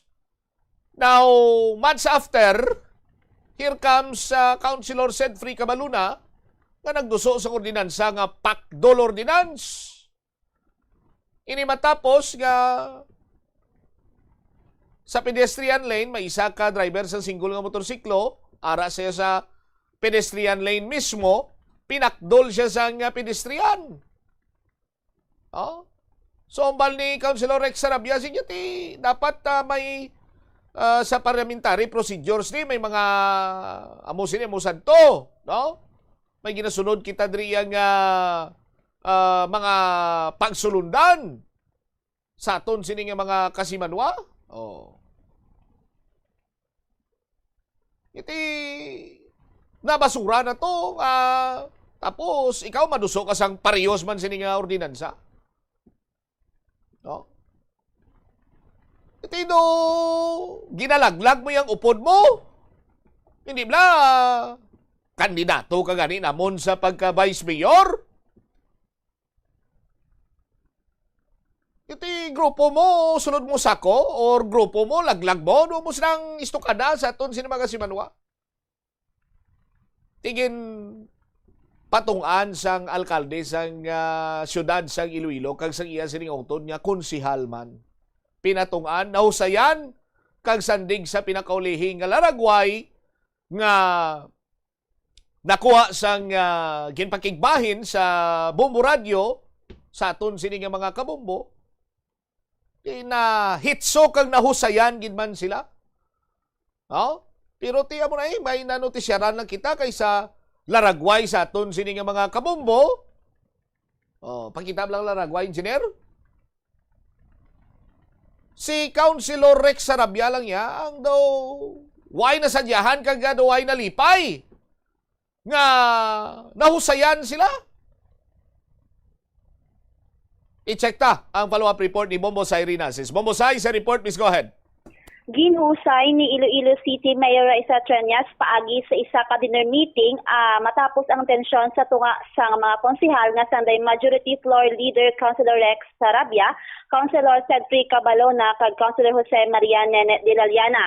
Sa interview sang Bombo Radio kay Councilor Jose Maria Nene de la Llana, iya ginpahayag nga civil, professional kag respectful lamang ang iya relasyon kay Cabaluna bisan naglapta na ini sa social media ang isa ka litrato nga sila duha nag-opdanay. Pagsunod man diri sa iya, hindi dapat hatagan sang madalob nga kalugan ng ilang nga pag-upod bangod bilang mga public officials. Natural lamang nga nag-communicate sila kag nag-opdanay sila sa isa ka mga aktibidad nga may kaangtanan sa ilang nga trabaho. Kaging kumpirmar man niya, inaimbitar sila ni Iloilo City Mayor Isa Treñas sa isa ka dinner sa iya balay once or twice a month bilang kabahin sang ilang pagpakig-angot. Kag kagabi, Agosto 20, nakita naton sa Facebook post ni Councilor de la Llana, kaupod man sa nasambit nga dinner meeting si Councilor Miguel Treñas, Councilor Mandrey Malabor, Councilor Romel Doron, Councilor Alan Saldivar, kag liga ng mga barangay president Irene Ong. Kag para kay de la Llana, nagpabilin ang respeto kag professionalism bisan mag-upod sila sa mga aktibidad sa sulod man sa konseho o kung nag-hangout bilang isa ka grupo. Samtang asang ang pagpakig-angot man naton kay Councilor de la Llana, ang suno sa iya nga makit-an nga sanday Mayor Treñas, Councilor Cabalona kag Councilor Miguel Treñas nga all-out smile sila sa picture, pero samtang si Councilor Sarabia daw seryoso ang iya nga facial expression. Ti ang pahayag diri ni Councilor de la Llana nga si Councilor Sarabia ang pinakamaalam man sa ilang grupo no kay tungod nga majority floor leader gani si Councilor Sarabia pag nag-umpisa man ini matapos nga makita naton nga ging klaro man ni Councilor de la Llana nga ang facial expression ni Councilor Sarabia nga pang model look na kuno Bombo Champ no kag amo na gina siya Bombo side ang ilang gid. Hindi ko gusto intertinaron ang impresyon nga kay kumo wala siya all-out smile, siya ang pinakamaalam. Ang mga all-out smile ni ano niya? Kay si Mayor Isa Treñas all-out smile. Kay si Councilor de la Llana all-out smile. Si Councilor Cabaluna all-out smile. Si Councilor Miguel Treñas all-out smile. Hindi ko gusto intertinaron ang impresyon ko na muna nga hindi din sila maalam. Kay suno man niya sayag di Councilor de la Llana, Bombo Champ no nga amo ginaya ko no si Councilor Sarabia when it comes sa picture taking nga do medyo first look o kon model look siya nga do wala siya naga-smile, pero suno sa iya si Councilor Sarabia gid ang pinakamaalam sa ilang grupo no kay tungod siya gani ang butang dira bilang majority floor leader. Pag ang nagumpisa kag dugang pa dira Bombo Champ no nakita man naton sa picture nga sa lima sa ila nanotisaran sang isa ka netizen nga naghatag sang isa ka dako gid nga atensyon, hindi man naton makabigid nga dako no, pero nagakapyot ining si Councilor de la Llana sa paa ni Councilor Cabalona. Kag klaro man naton diri no, ging klaro diri ni sa pagpakig-angot man naton kay Councilor de la Llana, ging klaro niya nga ang iya relasyon kay Councilor Cedric Cabalona wala sang kahulugan o kon madalom nga relasyon Bombo Champ no. Kay ginpahayag diri niya nga wala sang personal o kon special man nga relasyon sa ila sa tunga ni Councilor Cabalona, kag natural lamang kuno na kay nag-optanay sila sa mga okasyon. Ilakip na sang kagabi nga may special dinner sila together man kay Mayor Isa Treñas, pag nag-istoryahan man nila kung ano pagid ang mga mayo nga mga activities diri sa syudad sang Iloilo, kag ano pagid ang iban nga mga lugar nga ginakatuan nila kay sa iya bilang opisyales sang syudad sang Iloilo, kinahanglan man nila nga magtipagsapol. Kaging klaro man diri niya nga ilang pag-update sa isa kag isa kung may mga aktibidad o kung nagakatabo diri, kabahin lamang bilang isa ka opisyales man diri. Kagani bisan pa may nagalapta nga mga letrano kay tungod gin-post man niya sa social media, hindi lang kuno paghatagan sa nga nagkalain-lain gin nga interpretation kay tungod gin pabutyag diri niya nga civil, respectful kag professionalism lang ang ara sa tunga nila ni Councilor Cabalona. Kag sunod man diri sa iya nga hindi man pagtagaan sang madalom gin nga meaning kung nga wala nagayuhom o kung wala nagagwa ang unto dira ni Councilor Sarabia sa picture kay tungod nga do amo gina siya ya kung mag picture taking sa do mga model look o kung nag-appears ang iyang aura sa iyang atsura pero kay si nadumduman man nato no nga sa during sang 32nd regular session sang 12th City Council sang Agosto 19 sang Miyerkules gin-question ni Councilor Sarabia ang pagpasa sa first reading sang proposed PACDOL ordinance ni Councilor Cabalona. Pagsunod diri kay Councilor Sarabia, mayara na sang existing ordinance kag national laws na nare-regulate Anyway, sa Bombosay, para hindi kita maglawig, ano pabati ta ang statement diri ni Councilor De La Liana Abe? Sige.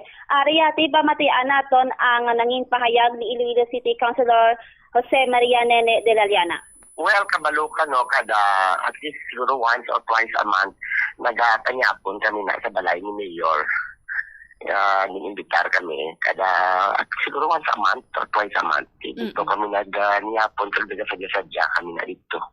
So, base man sa picture naton nga nakita, no? Insert ko lang ni Madam, no? So, mayara dito nga nakita naton nga nag-comment nga grabe gid ko no ang imo nga kapyot sa may something sa leg or ni Councilor Cabalona.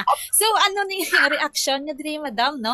Ano gid ang relasyon? Di ba kung hambal kita relasyon, meaning damo man sa sang specific nga, nga term, pero mayara kita relasyon sa friends or something. So, ano gid ang, kaano gid kamo ka-close ni Councilor Cabalona, kag regarding man sa hambal sa aton netizen nga nag-comment, nga grabe gid ko nang imo kapyot sa iyang paa. Well, pagsabiran, ang mga amon relasyon ni Councilor Cabalona, dahagadal kami na yung tambay. Muna lang na, dahagadal kami na, kag natawgan niya ko na, kung isa example, ay di na location, di na makita ay, di na aton dinner, di na aton lunch, upod si Mayor, ako natawgan niya na, let's put it that way, muna kami close ni Councilor Cabalona. So, ano ang tawag niyo sa inyo nga, nga relationship subo nga since nga of the night kamo sa konseho kag the same time kung magwa na of the night man kamo gihapon, Madam? Civil, professional, civil, and respectful. Amo na ako tatlo lang. Professional, civil, and respectful. Amo na ang importante na. Ang importante, respeto sa isa kag isa.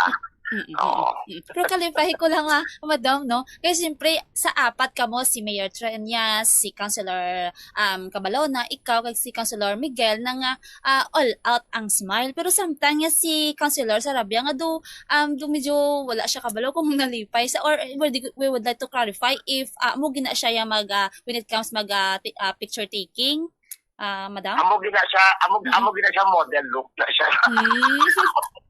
Amo gina siya doon project na siya balang model look. But he is happy. Wala ko na yung si Rex. Wala na yung si Rex siya. Maalam na tao. Alam pa na sa tamunan. Yung majority floor leader ganila. Nabatian ang nanging pahayag ni Iloilo City Councilor Jose Maria Nene De La Liana Bombochamp. Alright, so ginistorya sila ni Mayor Trias nga hindi na mo waay na sang dapat pa iyang mag-ilinaway kamo nakamuno bala si Councilor De La Liana Bombosay rin? Suno man sa iya Bombochamp no nang nag-inimbita lang sila ni Mayor Raisa Trias sa isa ka dinner kay usually once or twice a month nagamit sila. So after sang session nga natabo nga attention man sa ila nga tatlo, suno man sila naklaruhan man sila nga tatlo no kay suno sila tama naman layo gid man katama ang ordinansa gyud propose si Councilor Nena Delegana i-compare nimo kay Councilor Cabalona Bombochamp. All right. Sige. So ayuhay na sila nga tatlo or ayuhay na nga duwa si Councilor Sarabia kag Councilor Cabalona Bombosay rin? according kay Councilor De La Llana Bombo Champ no nga permi gid man na nag-occur dira sa session hall ang di makalaruhay nga mga arguments or nagataas ang tingog pero normal lang na kuno sa ila dira sa sulod sa session pero gina-maintain la Japon ng ilang pagka-professionalism kaya sa sagwa kuno sang session nag-organize sila bilang isa ka grupo kag dira man nag-istorya kung ano ang mga maayong nga hilimuon diri sa syudad sang Iloilo kag suno man sa iya nga ginasuportahan nga gid ang ordinansa gid duso ni Councilor Cabalona which is ang Pakdol Ordinance no kay syempre para man sa kamayuhan sa tanan kag wala sang dapat nga madalom nga kalugan kung ano man to ang natabo sa sulod sang session kay suno man sa iya nga ang ilang relasyon duwa ni Councilor Cabalona nga civil, respectful kag professionalism lang gid Bombo Champ. All right. Kini si Bombo Sairin Nasis and this is Bombo Radio Philippines, the #1 radio network in the country. Your trusted source of news and information. Basta Radio, Bombo! Salamat gid da Bombo Sairin Nasis sa imo sining follow-up report. Ang informasyon nga aton nakuha sa aton sining deep throat connection, no? ang mga basa kon sang kontak ko sinya amo ginayang term ko nga gusto mabatiana liko di do marumpag man iso paguskom deep throat what seryoso na deep throat connection no ti aragi ko sa sulod na engineer no ginpatawag ni Mayor Raisa Trias ang mga konsihal sa isa ka dinner, usual na ni nga ginapatawag, pero ti natabuan nga may kasubong sa iyang senaryo or hitabo abi sa sesyon. Kag being a good leader, no? Ti siya ang take initiative. No? Kung Ingleson ta, she took initiative. Kaya tapos na mo. Ay patawag ining mga konsihal kag husayon. No? Ang nagpatunga abi sini iyang hitabo sa kay Councilor Sarabia and Councilor Cabaluna. Although, kung sa palupok pa, kung sa fireworks pa, pabilo lang yang nang-enroll ni Councilor Nene, kay why man saya sang malain nga reaksyon mo sa natabo. Si Councilor Sarabia man lang tuyang daw burugot gid kay amo nang natabo, no? Sa aton sini nga mga kasimanwa.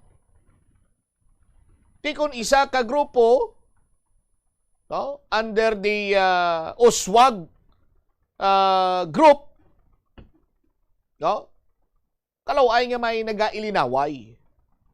Daw guaya sina karon, way iya sang mga proper coordination or civil or maayo nga pag-inistoryahanay para nga makaplastar, makadihon, makapaminsar, makapasar sang mapinuslanon nga ordinansa para sa mga pumuluyo sa syudad sa Iloilo.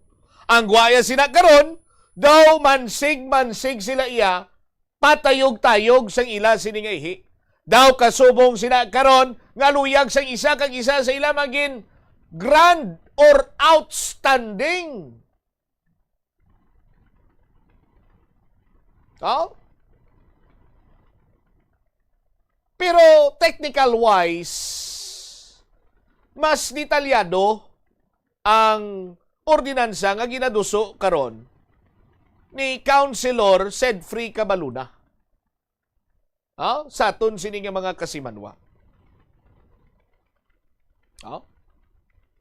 Although, mambalikaw nga daw kasubong may ara sang pagpariho or kapariho abi sa ginaduso man nga ordinansa ni Councilor Nene de la Llana, But sa ordinansa ni Kabaluna, abi, may mga technical aspect pa iya nga dapat coupled ina sa pag-revise pagid sa mga pedestrian regulations, ordinances, sa aton sini nga mga kabumbo.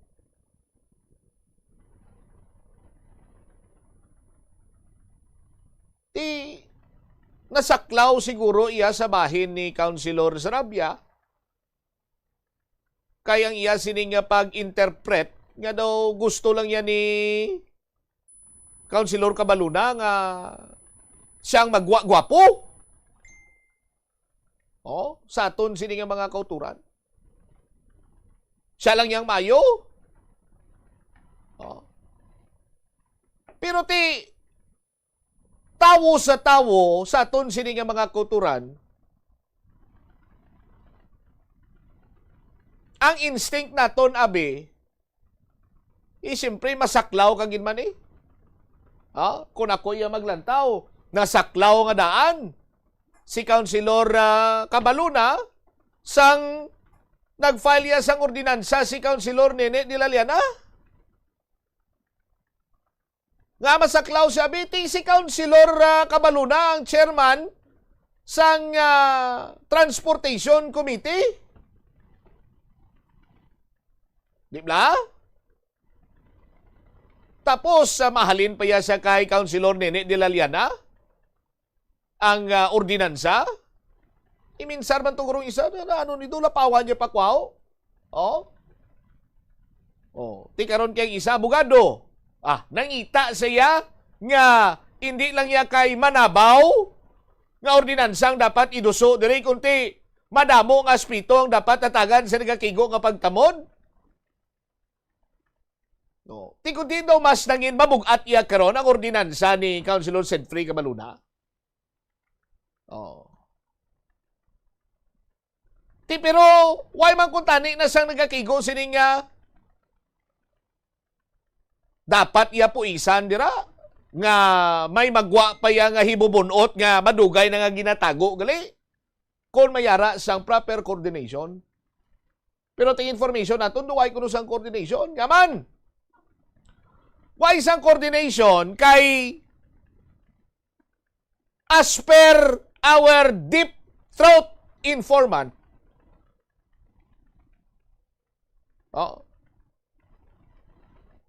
Before pa man nga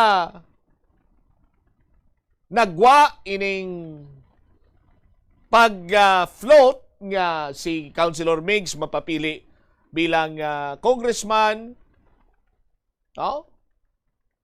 nag-agi man gali sa proseso kuno sang pinili ay ang kandidato sa pagka Vice Mayor. As per our deep throat informant sa aton sini karon niya mga kabugbo, ginpilian ko no as mangin kandidato for the 2028 elections nga mangin kaupod or maga-serve, maga-kumplito sang triumvirate sa bahin sang partido ni Mayor Inday Raiza Trias, si Councilor Sedfrey Cabaluna, Councilor Rex Sarabia, and Councilor Nene Dilaliana. Tatlo sila kunong ginpilian. Sa aton sini nga mga kuturan. Pero ining duha, Councilor Dilaliana and Councilor Rex Sarabia, wala kuno iya mapilian sa aton sini nga mga kuturan. Wala iya siguro mula lang nga termino gamiton ta. Wala mapilian sa mga lideres probably, kag ang nagpangibabaw kuno iya nga daw malapit sa tagipusoon ang mga lideres guro sang grupo, Tiya mo ning si Councilor Sedfrey Cabaluna. That is why suno sa aton sining deep throat informant, no? Daw diri na kuno yang mayara sang hibobunot or ti siyempre kasakit man sang buot sa bahin ni Councilor Rex Sarabia. Kay imagine si Councilor Rex Sarabia and Councilor Nene de la Liana, amo ni sila nga duha ang mga vocal councilor sa Uswag Party or sa administration, no? Nga very vocal gid. Nag-aatake sa kontrapartido ni Mayor, sa ila kontra, sila permi masami mabatian, no? Sila permi ang kumpas-kumpas ang bation dira sa City Council, hilabi pa sa mga pagkwestiyon, pagbalabag sa mga ordinansa nga ginaduso sa kontrapartido, particularmente, why naman sa iban nga partido dira, konti kay Councilor Sin Marie Mabilog.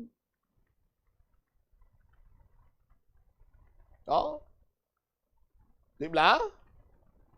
Kumadumduman nyo pa sang People's Initiative, People's Talk, ano itong hiwa to ni Congresswoman Jam sa dinto sa Balabago?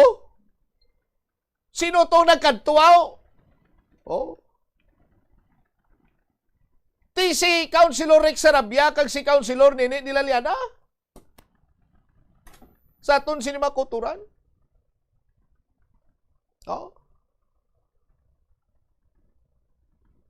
Kumbaga, hambal sa akon sini nga deep throat informant, no? Sa paminsa sa aktwasyon subong ni Councilor Rex Sarabia sa amo nga natabo, although nausayan man sila, but kinahanglan ni pagwa nato nini para iya sa mga kultura naton. Ano na, Engineer People's, ano na? People's Initiative gid man? People's Meeting. Parte ni sa mga baha atong abot na si Councilor Nene kag si Councilor Rex Blood. Grabing sus Maria kagusip. Damol-damol pa sa foundation to sang kilala ko ang ang ilan sini nga gindala nga mga dokumento ni isaway sang may ginbukad. But anyway, hambal sa kakon sini yang deep throat informant sa aton sini nga mga kuturan. Sinya amo na ning taghol. Hindi ko na lang paggamiton tong term niya. Amo na ning pagpaningwa kuno namon, no?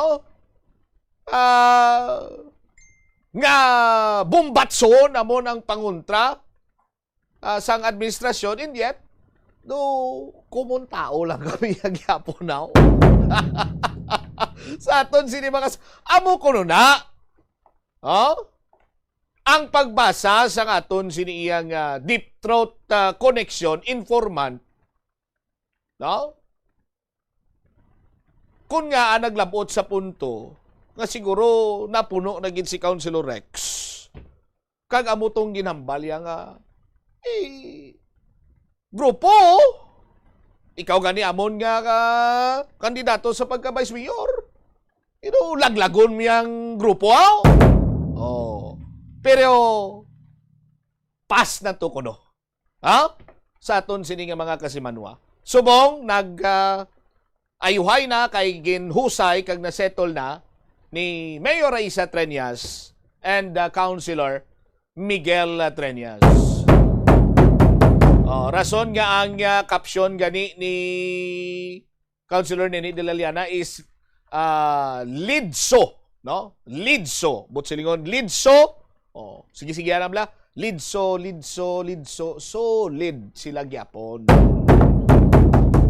Natural lang na may mga kasubong sa aton sini nga mga kasimanwa, no? Sa aton sini mga kultur. Bao do nalingaw kita sa amo sini nga topiko, no? May mga sugpon pa na diri karon si Bumbo Siren. Sa aton sini nga pangalagan. Anyway, bantayan nyo ina kay iban sini nga mga balita kaway naton mapatpat diri sa Bumbo na Sonto. Bantayan nyo sa iban sini Manusim Public Affairs Program sa Bumbo Radio Iloilo. Standby na sa couple naman program. Kaupod naman sa kay Tita Regine. Inimo lagani mo ang kurman, Bombot Shama Blanco Verga bilin sa imo. Sang manayanaya sini nga hapon na may God bless us all. This is Bombo Radio Philippines, the #1 radio network in the country. Your trusted source of news and information. Basta Radio Bombo! Plus Wala di Iloilo, Billboard of Activities for August 16 to 22, 2026.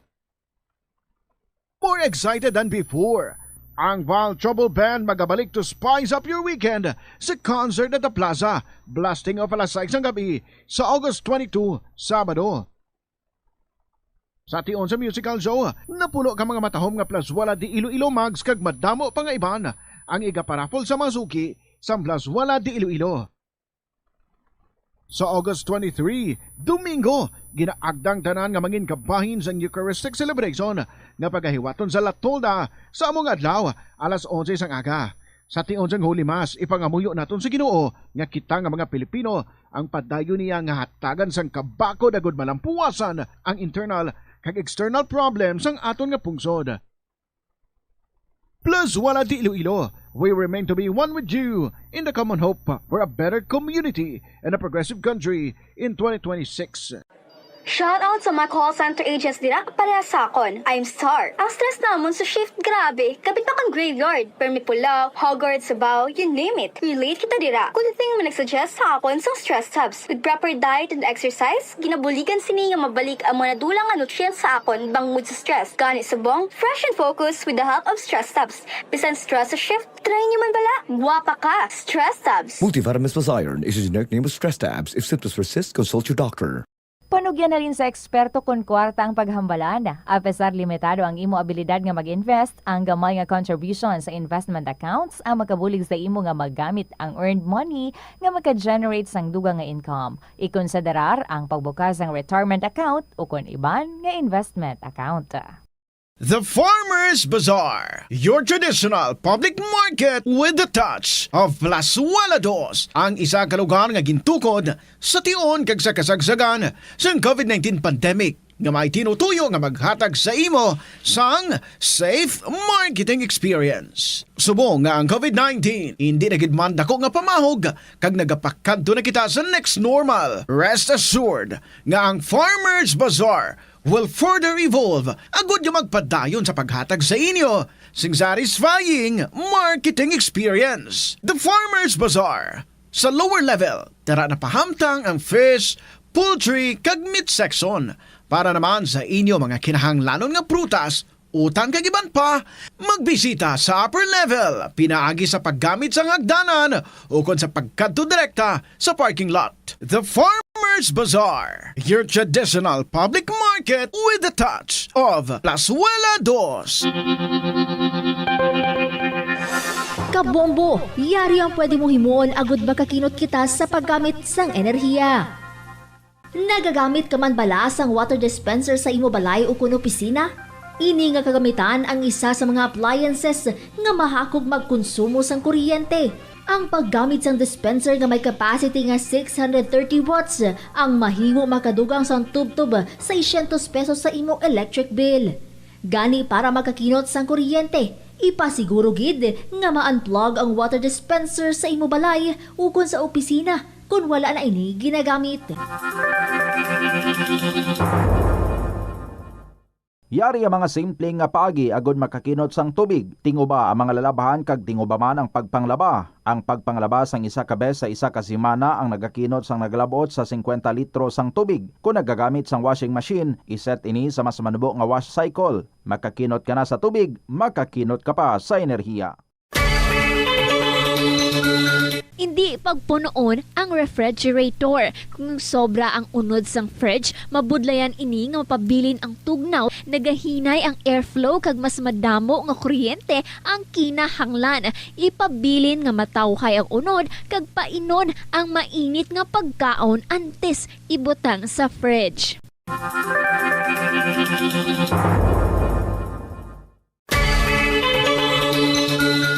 Kung nagaluto ka sa kusina, ipasiguro nga husto ang kadakuon o sukat sang kaldero, kaserola o kalaha sa burner nga ginagamit sa pagluto. Makabulig ini para malikawan ang pag-awas sang kalayo sa kilid kag para mas madasig nga maluto ang pagkaon. Sa sili nga pamaagi, makakinot ka sa konsumo sa gatong kag makapamag-an manini sa mga galastuson. Bigyan na rin sa eksperto kon kwarta ang paghambalan. Apesar limitado ang imo abilidad nga mag-invest, ang gamay nga contribution sa investment accounts ang makabulig sa imo nga maggamit ang earned money nga maka-generate sang dugang nga income. Ikonsiderar ang pagbukas ng retirement account o kon iban nga investment account. Kabombo, nagpatakod ka man bala sa energy saving device sa imo balay o opisina? Maghalong ka ha? Kay basi nabudol ka. Sunod sa Department of Energy, wala pa sang energy saving device nga nakapasar sa energy label. Bot silingon, kung ina nga device wala sang DOE certification, wala ina nagagana. Magluwas nga hindi epektibo, mahimo pa ina makaguba sa imo nga mga appliances o kung makapataas pa gani sang imo balayran sa kuryente. Gani para makakinot sang matuod sang kuryente, gabuton sa saksakan ang appliances nga wala ginagamit, masami nga tinluan ang aircon filter o kung magamit sang inverter appliances. Tanan kita mayara sang mabulig agud pakibatuan ang climate change. Magamit sang bag nga pwede magamit sang liwat-liwat agud mabuhinan ang plastic bag nga ginahaboy. Bangod dinhi nagatugas ang greenhouse gases. Ikaduha, hindi masami magamit sang computer. Kung 4 ka oras lamang sa isa ka adlaw ang imo nga paggamit sang computer, makabuhing ka na sang carbon dioxide emission nga 83%. Ikatatlo, kung malapit man lang imo nga kaladtuan, mas maayo nga maglakat o kung magsakay na lang sa bike. Magluwas sa makakinot ka na, mabuhinan pang polusyon nga nagatugas ang climate change. Yari ang isa ka praktikal nga pamaagi agud makakinot sa paggamit sang tubig. Pag-usar liwat sang tubig. Kolektahon ng tubig nga gingamit sa pagpanglaba o kung ang tubig nga nagatulo gikan sa aircon. Pwede mo ina magamit sa pagpanglimpyo sa salog, pag-flush o kung pagbunyag sang tanom. Ang tubig nga abi mo wala na pulos, pwede pa yagali nga makabulig sa imong palibot.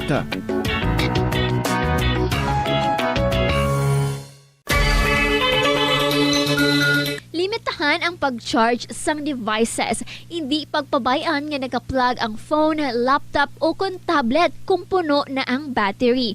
Patyon o kung i-unplug gilayon kung tapos na. Makakinot ini bisan gamay lang per device. Ilabi na kung madamo ang empleyado sa opisina.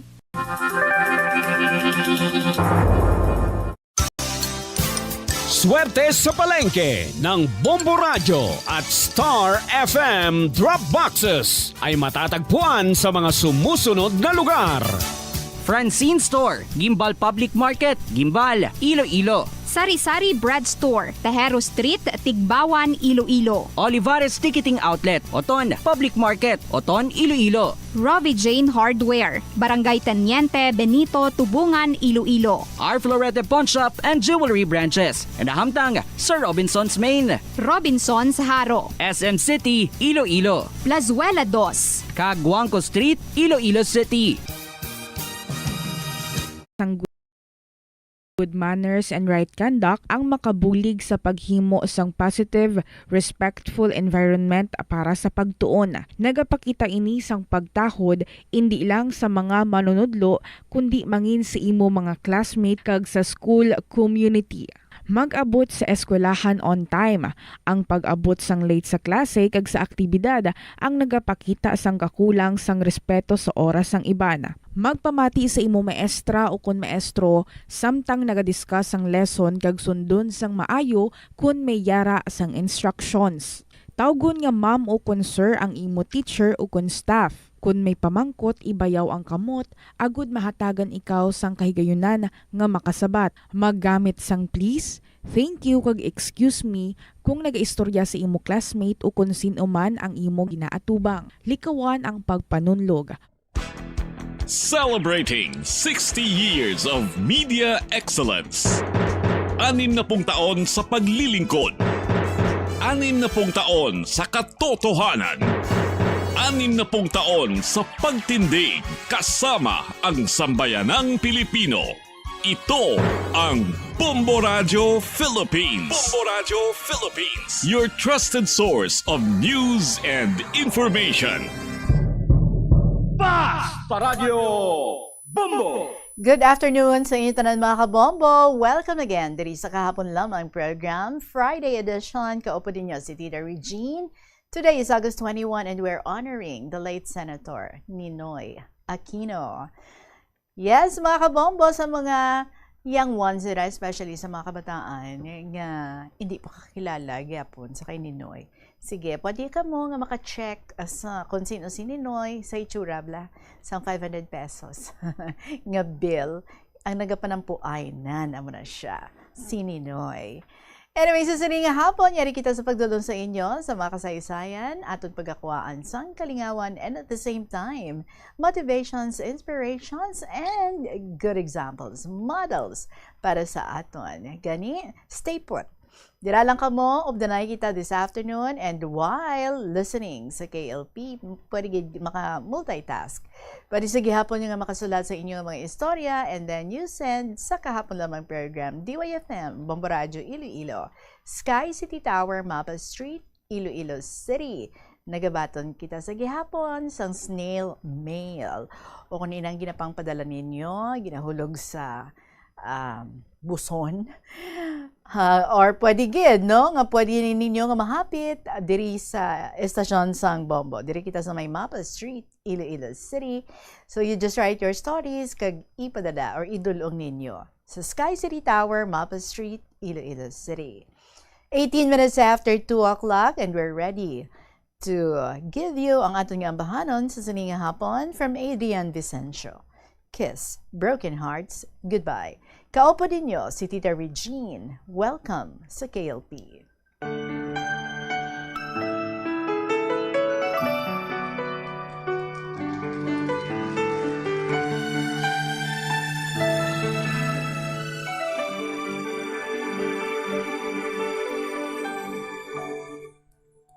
I thought you will forever be the brightest star for me, and I promise I will stay in love with you till the end. The times change to turn dreams, falling apart, gone somewhere. I have loved you more than I could. Baby, letting go deeply hurt. Is this goodbye? I hate to say. Be back in his arms, forget me. As my life goes on, I know I will love someone new someday.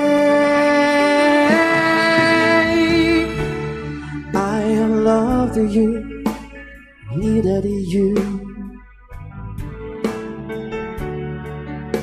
but never made you stay. Loving too much hurts too much. The pain is here in setting free. Is this goodbye? I hate to say. Be back in his arms, forget me. As my life goes on, I know I will love someone new someday. His broken heart, goodbye. All flame has to die.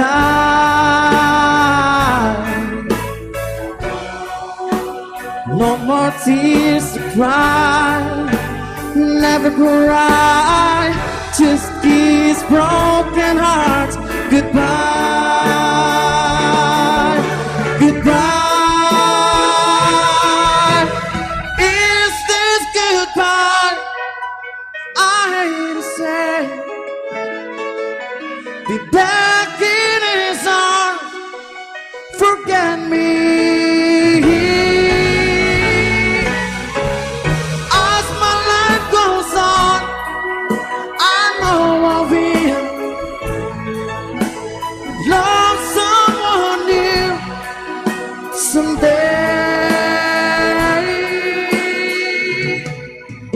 somewhere.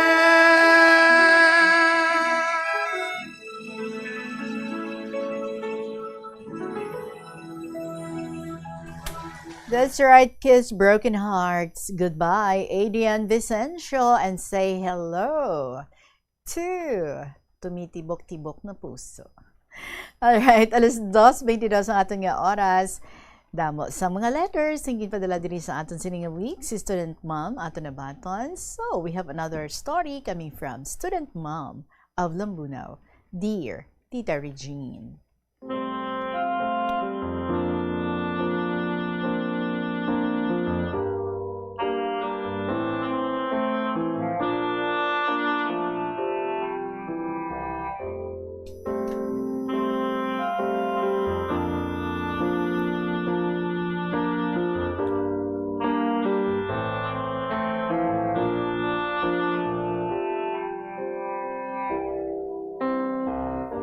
Kumusta na kamutanan? Tani okay lang, inyong mga pamatyagan, ang inyo health status. Budlay magmalam. Damo makarelate diri, si Lolo Dencio, Lolo Abraham, Lola Amparing, Nanay Del, kag tanan nga elderlies nga nagasulat sa KLP. Pero, may edge kita sa iban. Nagaandar pa ang aton mga utok, mga imahinasyon. Makasulat pa sang 3 or more pages of letters to Tita Regine's KLP. Correct. Titang sulat ko nga ini, ginkuha ako sa book nga Our Daily Bread. Ang title sang write-up, Feeling Dusty. Ginbase ini sa Psalm 103 verse 14 nga nagasiling, He remembers that we are dust. According to this story, isa ka church minister ang nagsiling sa iyang team visit that he was feeling dusty. This was his way of referencing the physical colleagues associated with aging and ill health. Kung kaisa, pag ginakumusta nato ng isa ka oldie sa Batnanda, ari, amoy lupa na, abaw, amoyin ko nga si Student Mom. Kahamot. Amoy baby pa rin. Baby soap kag baby powder yata ang gamit ko. Continue ko ang article, tita. Nga nagasiling, one doesn't have to live long before sensing our inadequacies, imperfections, and weaknesses physically, intellectually, emotionally, and spiritually.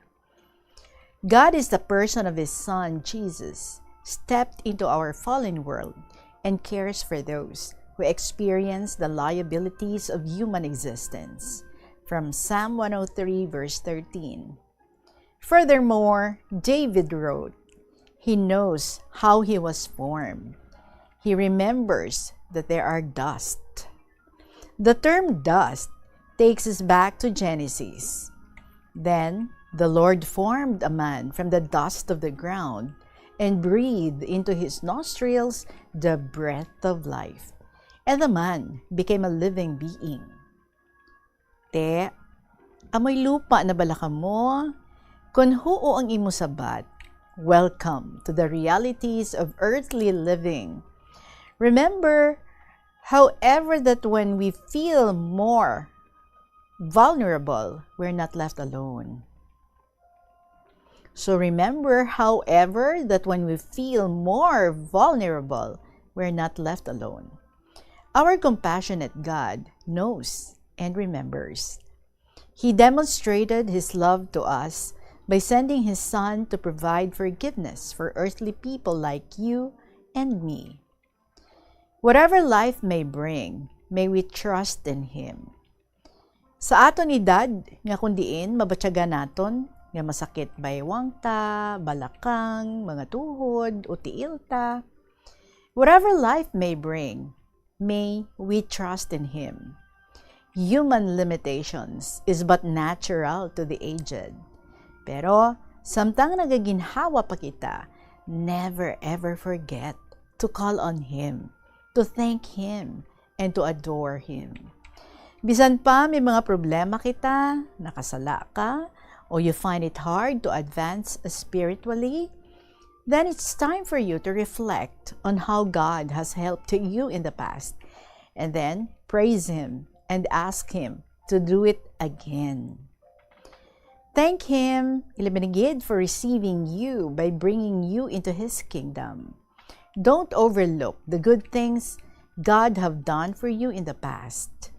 When you're in the midst of trouble, praise God and increase your faith in Him.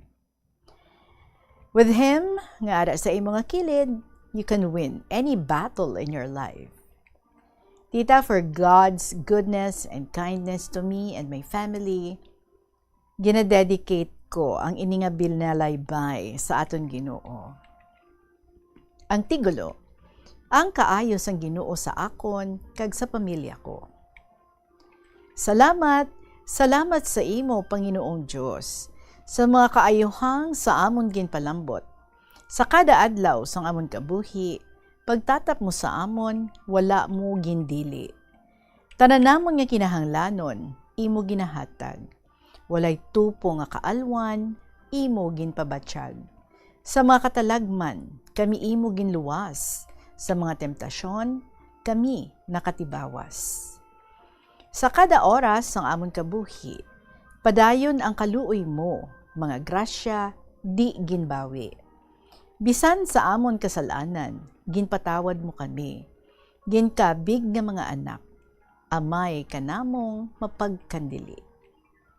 Sa kada bagyong nagaabot sa amon, ang proteksyon mo mabatyagan, pagpalangga gapadayon, kag kun may katalagman sa palibot namon, sa imuluyo, tanan kami gapasilong.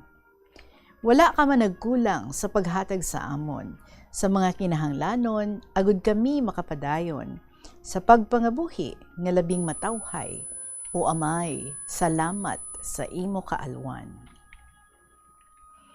Kung nagamasakit kami kag wala ibakal sa mga bulong o magpa-hospital, sa himpit nga pangamuyo, ginaayo mo amon balatian, agud magkabuhi pa sa sining kalibutan.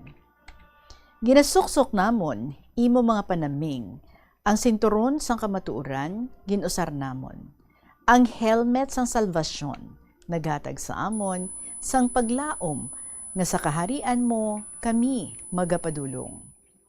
Ang lakrima sang espiritu pinakaimportante sa tanan. Di lang namon ginbasa kundi ginkabuhian. Amo ini ang pinakaimportante nga amo nakaptan agud mapahilayo sa demonyong kaaway.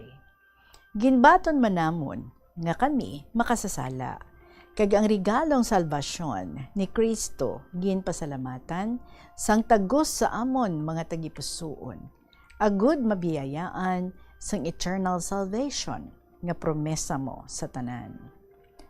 Ang pakigaaway namon sa temptasyon sang unod kag dugo, nangin mahapos sa bulig mong ginpaabot, nangin mandabog kami sa mga kalag na pahilayo, sa imuluyo sila ginpaabot. Nangin depende kami sa imo pagpalangga, sa mga pangamuyo namon, ikaw gintingala. Sa imo gahom, nangin madalag-on kami, kag nagapaabot, nga isa ka adlaw, sa imo ginharian, makalambot kami. Tita Regine, thanks for reading my binalaybay. Pasensya ka na sa agi ko, samtang nagadugay, nagalaw ay. Bondi gid bye and God bless. Sincerely, Student Mom of Lambunaw.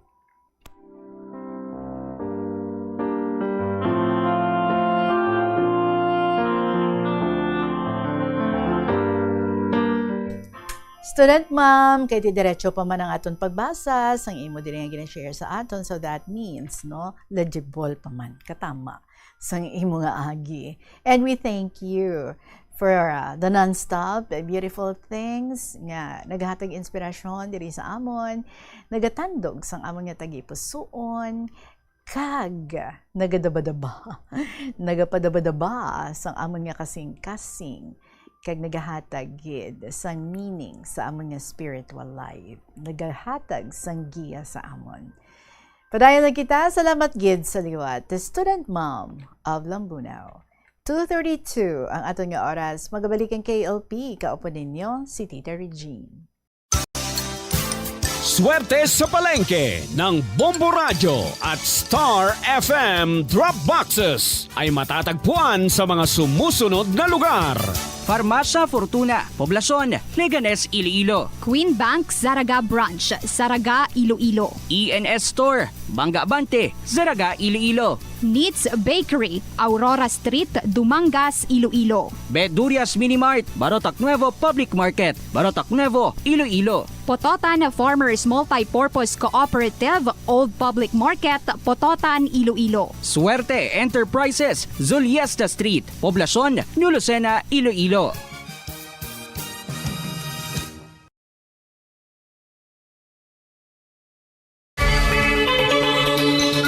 Kung ginbilin ang computer nga nagaandar bisan wala ginagamit, nagakonsumo gihapon ini sang kuryente. Mas makinot kung ibutang sa sleep mode kung wala ginagamit sang 5 to 10 minutes o kung i-shutdown ini kung mag-break ikaw sang mas sobra sa 15 minutes. Ang monitor pwede man nga patyon pagkatapos sang 3 to 5 minutes nga wala ginagamit.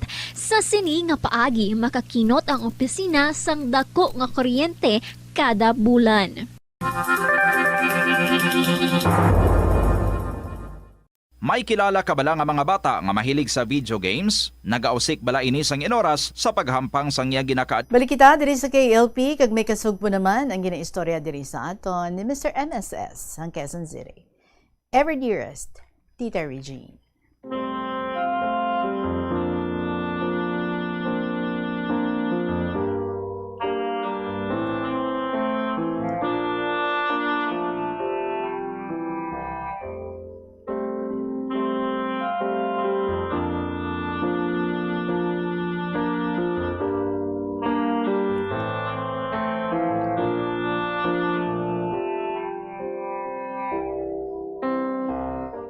Mayong hapon sa liwat sa imo Tita Regine, sa management and staff sa Bombo Radio Iloilo, kag sa matag palamati sa imo matahom kag naghatag sang inspirasyon nga programa Ang Kahapon Lamang. Tita Regine, sa pagpadayon ko sa ika-14th nga chapter sang akon nga kabuhi. Sa sini nga akon nga sulat bahin sa kabuhi ko. Sa previous letter ko, naisaysay ko nga since nangin isa ako ka temporary personal driver sa isa ka German National, pero ang kwarta nga nasuptan ko, halin pa sa natipon ko nga kwarta, halin pa kay Hilda, kag ang pasahero ko nga matrona. Bisan paano, sa nakapauli ako sa balay, napabatsyag ko sa pamilya ko, nga nangin malaka, kag nadugayan ako nakapauli, pero may kwarta ako nga nadala para sa ila. Nakita sa kagnabatyagan sang iloy ni Candy nga nagapangabudlay ako sa trabaho ko kag dedikado ako para buhion ang pamilya ko. Gani wala ako sa nabatian nga bisan ano sa akon ugangan. Kumbaga Tita Regine, basta may kwarta gid man matuod, puros pogi points lang gid ang scorecard mo. Sa nakabalik na ako sa Ayala Alabang, wala naman ako sa mga ulubrahon. Gani nagpanyapon na lang ako kag naglantaw lang sa makadali sa TV nga ara sa kitchen. Bisan may cellphone ako matuod, sadto nga gin-issue sa akon sang kompanya. Samtang nagalantaw ako sang TV, nagkadto ang German National sa kitchen. Kami ipamangkot sa iya maid. Kag nakita niya ako nga nag-abot na, gani nagambal siya. Oh, you're already here. You came so early. Did you enjoy your day off with your family? Nagsabat ako. Yes, sir. I enjoyed it, sir. Especially my wife and kid. We stayed overnight in a motel. Then we bought some groceries for my family's consumption. I just decided to go back early so I don't have to travel back so early. Nagsabat man siya. Okay. Did you have dinner already? You can ask Mildred to give you food for dinner. Nagsabat ako. Thank you, Thomas. I will ask her when she gets in. Sa matapos ako makapanyapon, naglantaw lang ako sa makadali sa TV para lang matunawan sang kinaon ko. Kag nagsulod na ako sa kwarto ko. As usual, tita pagbugtaw ko sa aga. Obrahon ko ang daily routine ko. Pero nangin mas mahapos na, kay nakasettle naman na ako. As usual man, pag-abot sang 6:30, mabiyahe na kami pa Makati sa ilang nga opisina. Amoy na ang routine ko, hasta nga magabot ang ikatatlo ko nga simana. Naghambal na sa akon ang secretary nga nagapangita na sila sa mangin permanente nga driver ni Thomas kay malapit naman na matapos ang kontrata ko. Kag magwa na ang iya nga salakyan sa kasa. 3 ka adlaw nga may gina-interview sila nga mga aplikante para mangin personal driver. Wala man ako nagapasilabot, Tita Regine, kay para sa akon, kay tungod temporaryo man lang ako, kung matapos naman ang akong nga pagserbisyo sa amo nga German National, makabiyahe man ako gihapon sa iban nga pasahero, kag posible makakilala naman liwat sang ehem. Posible makarelasyon ko tita kung matabuan. Pero wala ko man ginalauman, Tita Regine, sa ika-last 3 days ko sa iya. Ginpatawag naman ako sang iya nga secretary, kay istoryahon ko no ako ni Thomas. Gani nagkadto ako sa iya opisina. Ginpatawag man tita ang head technician sang technical department. Naghambal si Thomas, Mr. MSS, you've been with me for more than 3 weeks now, and with those weeks, you showed not only to me but to everybody what an exemplary person you are. For 3 days, I interviewed applicants to be my driver, but my wife told me to get you instead. I also asked people here at the office, especially the technical department, and their feedback was also good about you. You are a fast learner and efficient. So I asked Ram if they need extra pair of hands in their department, and he said that they will be glad to have you on board. So I would like you to be a part of this company. Wala na ako nakasabat sa mabatian ko ang among ginhambal sa akon sa among German National. Ginpagwa na niya ang head technician kag kami na lang 3 ang nabilin sang iyang secretary. Naghambal siya liwat. I have drafted a contract for you already, just in case you will agree and accept it. Nagsabat ako. Can I read the contract first, Thomas? Sabat niya, sure, you can read it. I want you to fully understand what is written in the contract before you put your signature. Tita Regine, another first time sa kabuhi ko nga may nagkilala sang kinaadman kag skills ko. Someone who has observed and appreciated my capability. Sa natapos ko nabasahon ang kontrata, kinpamangkot ako ni Thomas kung okay sa akon ang nakasaad sa among contract. Hambal niya, have you completely read and fathomed what is stated in the contract? You will receive 25,000 pesos monthly salary, inclusive of government deductibles. You will also have an overtime starting 6 p.m. until we reach home. You will also receive 5 kilos sack of rice every 3 months, and you'll also be covered by the company's insurance. You will also have daily allowance once we travel to any province for my business engagement trips. Your day off is every 2nd and 4th Saturday each month. Since you will also work as a repair technician, you will also receive an additional performance incentive for that every month. That is my personal offer to you as my personal driver.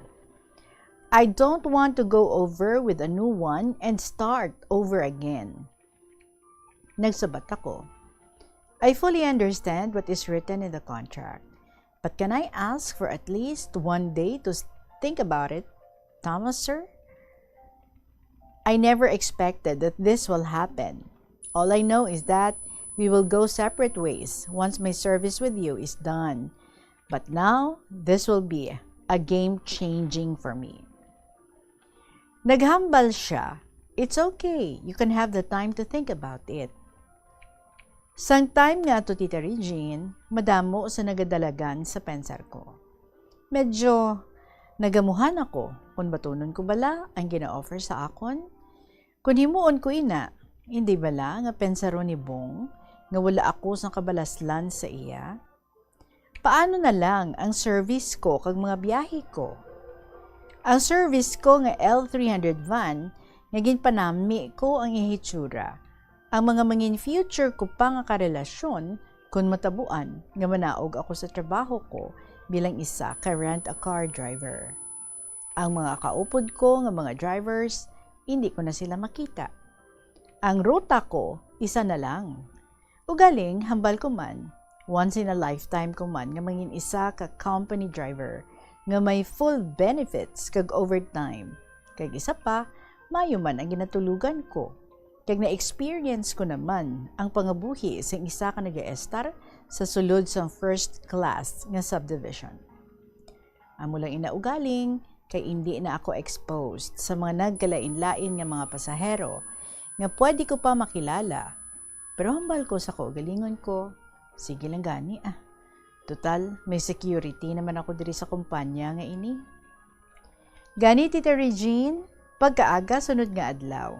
Samtang nagabiyahe kami ni Thomas pakadto sa opisina.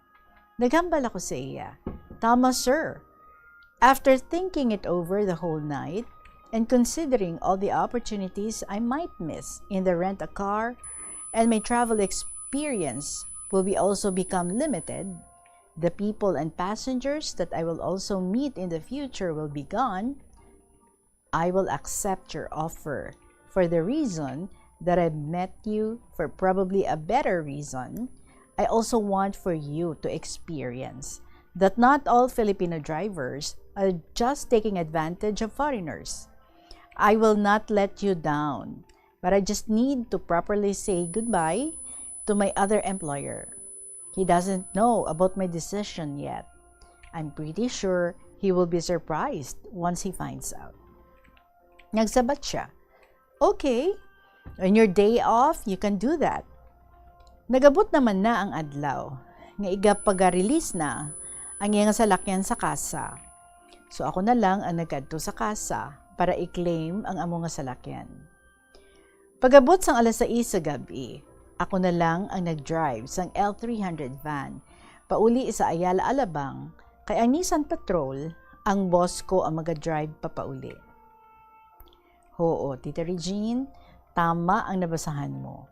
Boss na ang tawag ko sa iya, kay ginabsorb naman niya ako bilang iya nga official nga empleyado. Napirmahan ko naman na ang akon nga contract. First time ko man ni Tita Regine nga matabuan, makadrive ako sa ginatawag nga SUV o Sport Utility Vehicle Executive Series. Hamba ko sa kaugalingon ko. Bisa nakaagi na sang bangga ang lawas ng mga salakyan, hindi mo makita ang agi sa nasamad. Kay kung sa kasa gin-repair, replacement gid ang ilang nga ginaobra. Kay insurance man ang nag-cover sang cost of repair. Hindi pareho kung sa ordinary lang nga talyer o kung repair shop, laban-laban, masilyado lang ang himuon sa pagkaio sang samad sa salakyan. Sang pagabot sang adlaw sang day off ko. Naglisensya na ako sa boss ko nga mapauli na ako, kag para man makalisensya na sang intsakto nga mag-resign na ako kay Bong.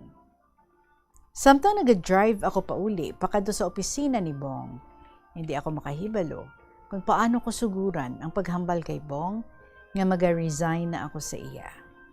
Apang pagabot ko sa garahe, nakahibalo na gali si Bong sang plano ko, kay nagpadala man gali ang opisina sa advance notice nga ipaga-absorb na nila ako.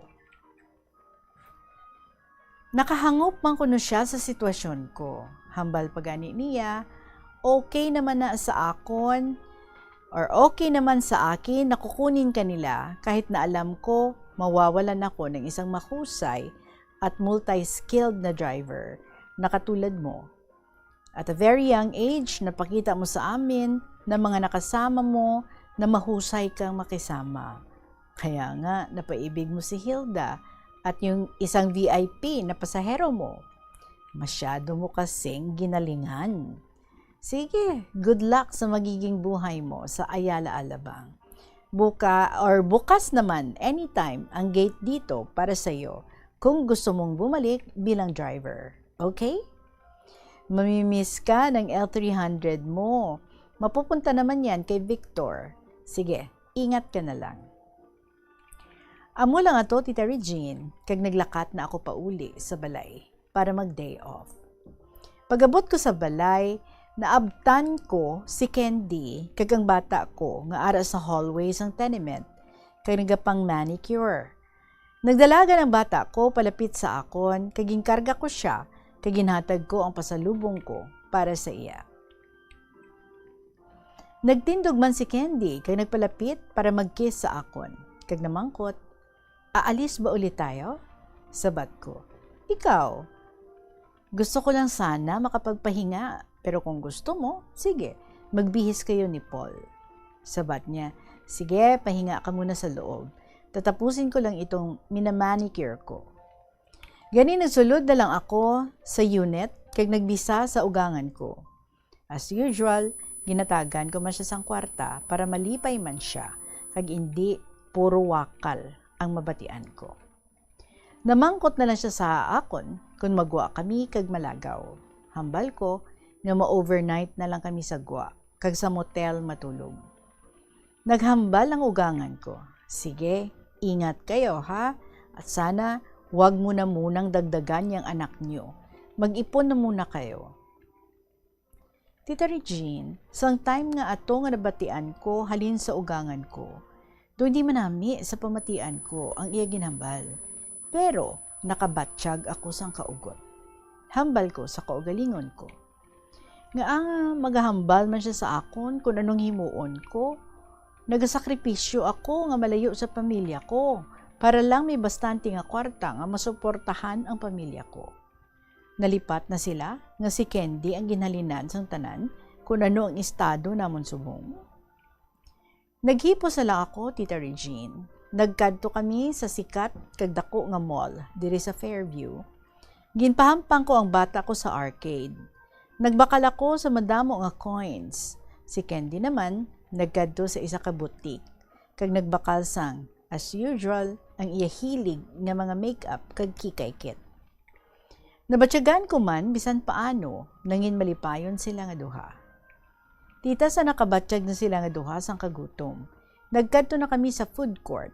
Hambal ko, mag-food court na lang tayo, nakakasawa na ang hamburger at saka manok eh.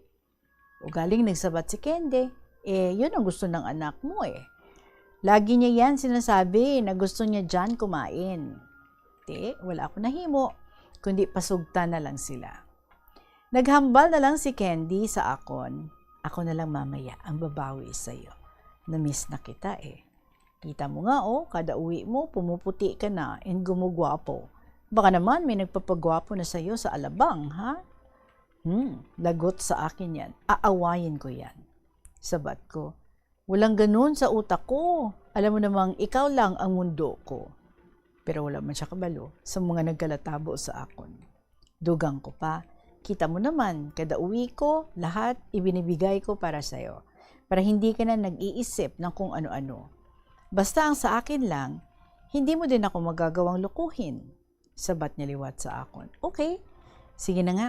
Kaya nga mamaya, all out ako. Babawi ako sa'yo para mawala na ang pagkasabik natin sa isa't isa. So natapos na kami magkaon, naglagaw, kag naglakat-lakat lang kami sa makadali sa mall, kag nagpadulong na sa motel, nga ara lang sa tabok, kag malapit sa amo nga mall. 51 minutos makaligad ang takna nga alas 2. Let's take a short pause. Panumbalikan natin ang sulat diri sa aton ni Mr. MSS sa Quezon City. Yari ang isa ka praktikal nga paagi agud makakinot sang tubig. Kung naanad kita nga kanagamit naton sang baso o kung pinggan ginahugasan gilayon naton agud hindi na magtiner sa lababo, mas maayo nga manumdum kita liwat bangod tuman kadamo nga tubig ang ginagamit mo para diri. Sa baylo nga hugasan gilayon, Mahimo mo ana ibutang sa isa ka labador nga may tubig agud pahuluman ang mga ini kag tingubo na lang ang paghugas agud makakinot ka sa tubig. Praktikal ini kon ara ka man lang sa inyo balay kag kon ikaw ang nagapangabuhi nga wala sang upod. Ini nga pahanumdom ginadulong sa inyo sang Flow Water Resources Incorporated, watering the seeds of progress. Mag-observe sang maayo nga load and cargo management sa salakyan. Ang kada 100 kilograms nga unnecessary load, nagapataas ang fuel consumption tubtob 0.5% para sa mga salakyan. Samtang ang pagbuhi naman sang wala ginagamit nga roof racks o cargo boxes ang makakinot sang 2 to 5% bangod sa reduced aerodynamic drag. Dugang pa, ang masami overloaded nga salakyan, madasig nagakaupod ang goma nga nagadugang pa sa mga galastusan. Nagasala ka bala sa imo nga tulunan kag daw hindi ka makahibalo kung ano ang imo nga unahon? Kung magtuon ikaw, siguraduhang anay nga nakakaon ikaw sang maayo, agud nga maka-function ang imo nga utok. Kung gusto mo ang snacks, siguraduhan man nga napreparar na ini antes pa man ang imo study time.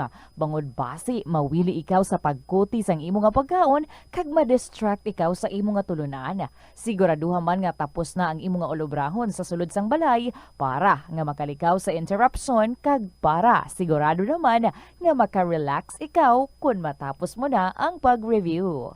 Yari ang mga import. Padayon ang sa lahat ni Mr. MSS. Tita Regine, nag-check-in kami sang overnight. Kag sang natabo kami liwat, tita kabalo ka kung ano ginhimo ni Candy.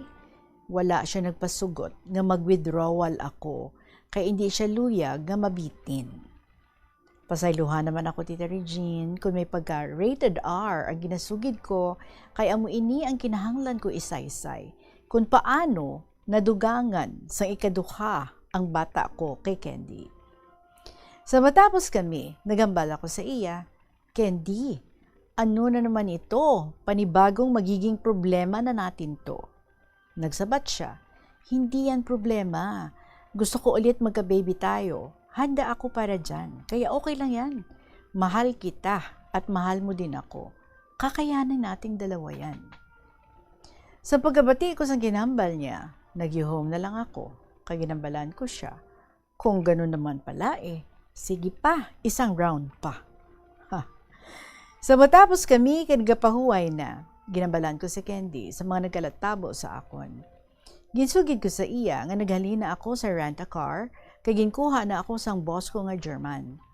Gipakita ko man sa iya ang contract ko, kay ginambalan ko siya nga sa sunod nga bulan pwede ko na siya mabaklan sang cellphone. Sa sobra niya nga kalipay, Tita Regine, nag-isa naman kami ka-round. Amugid man ina siguro kung bataon ka pa, tita. 1998, manog 21 pa lang ako. Makusog pa, tita. Hehe. So pag-check out namon, sunod nga adlaw, nag-agi naman kami sa supermarket sa amuman nga mall. Nagtabok na lang kami kay namakal sa mga groceries nga ilang nga konsumuhon. Samtang nag-grocery kami, ginambalan ko naman si Candy, nga pag-uli namon, hindi na ako magpadugay, kag magbalik naman ako sa Alabang, para temprano pa ako makapahuway, kay maobra naman ako Lunes nga adlaw. Hambal ko man sa pensar ko, tita, daw gusto ko paliwat sing isa ka round, kay total gusto naman ni Candy nga magbusong liwat. Ugaling, alang-alang na ang oras ko. Pag-abot naman sa balay, nagpahuway lang ako sa mga tunga sa oras, samtang ginapamutang ni Candy ang amo na pamakal nga mga groceries sa kitchen cabinet. Tita, basta may kwarta ka nga mapakita sa pamilya mo, wala ka gid sang mabatian nga gamo. Ang gahom sang kwarta matuod. Hehe. So nagbalik na ako sa Alabang, samtang nagabiyahe sa kaisang bus. Ginapamensar ko ang mga past ko sa rent-a-car. Halin sa nag-apply ako kung nakilala si Hilda, pila ko kabulan nga nakaupod siya bilang amo kag lover at the same time. Ang mga nangin biyahe ko sa iya poder, ang tion nga nakilala ko si Bong kag ang iya pakaisa nga si Kuya Mark. Ang mga nangin biyahe ko man sa iya, tubtub nga nakilala ko ang pasahero ko nga manggaranon nga matrona nga nangin karelasyon ko man.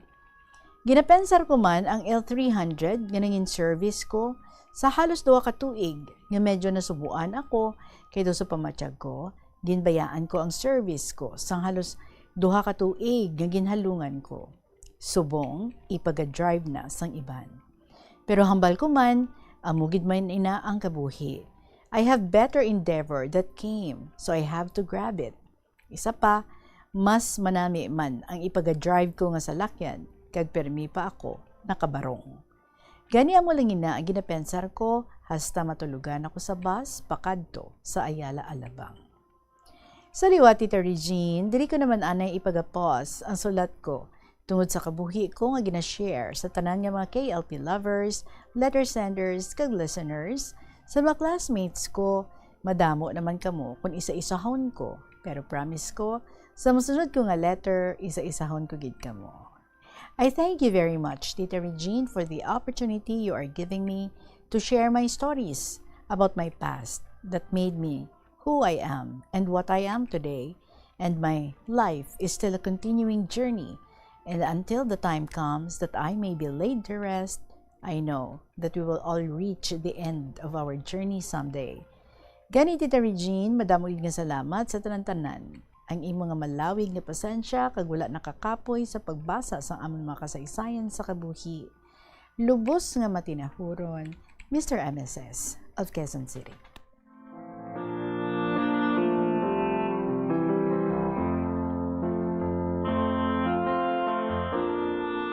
Napakakulay ng buhay mo, Mr. MSS of Quezon City.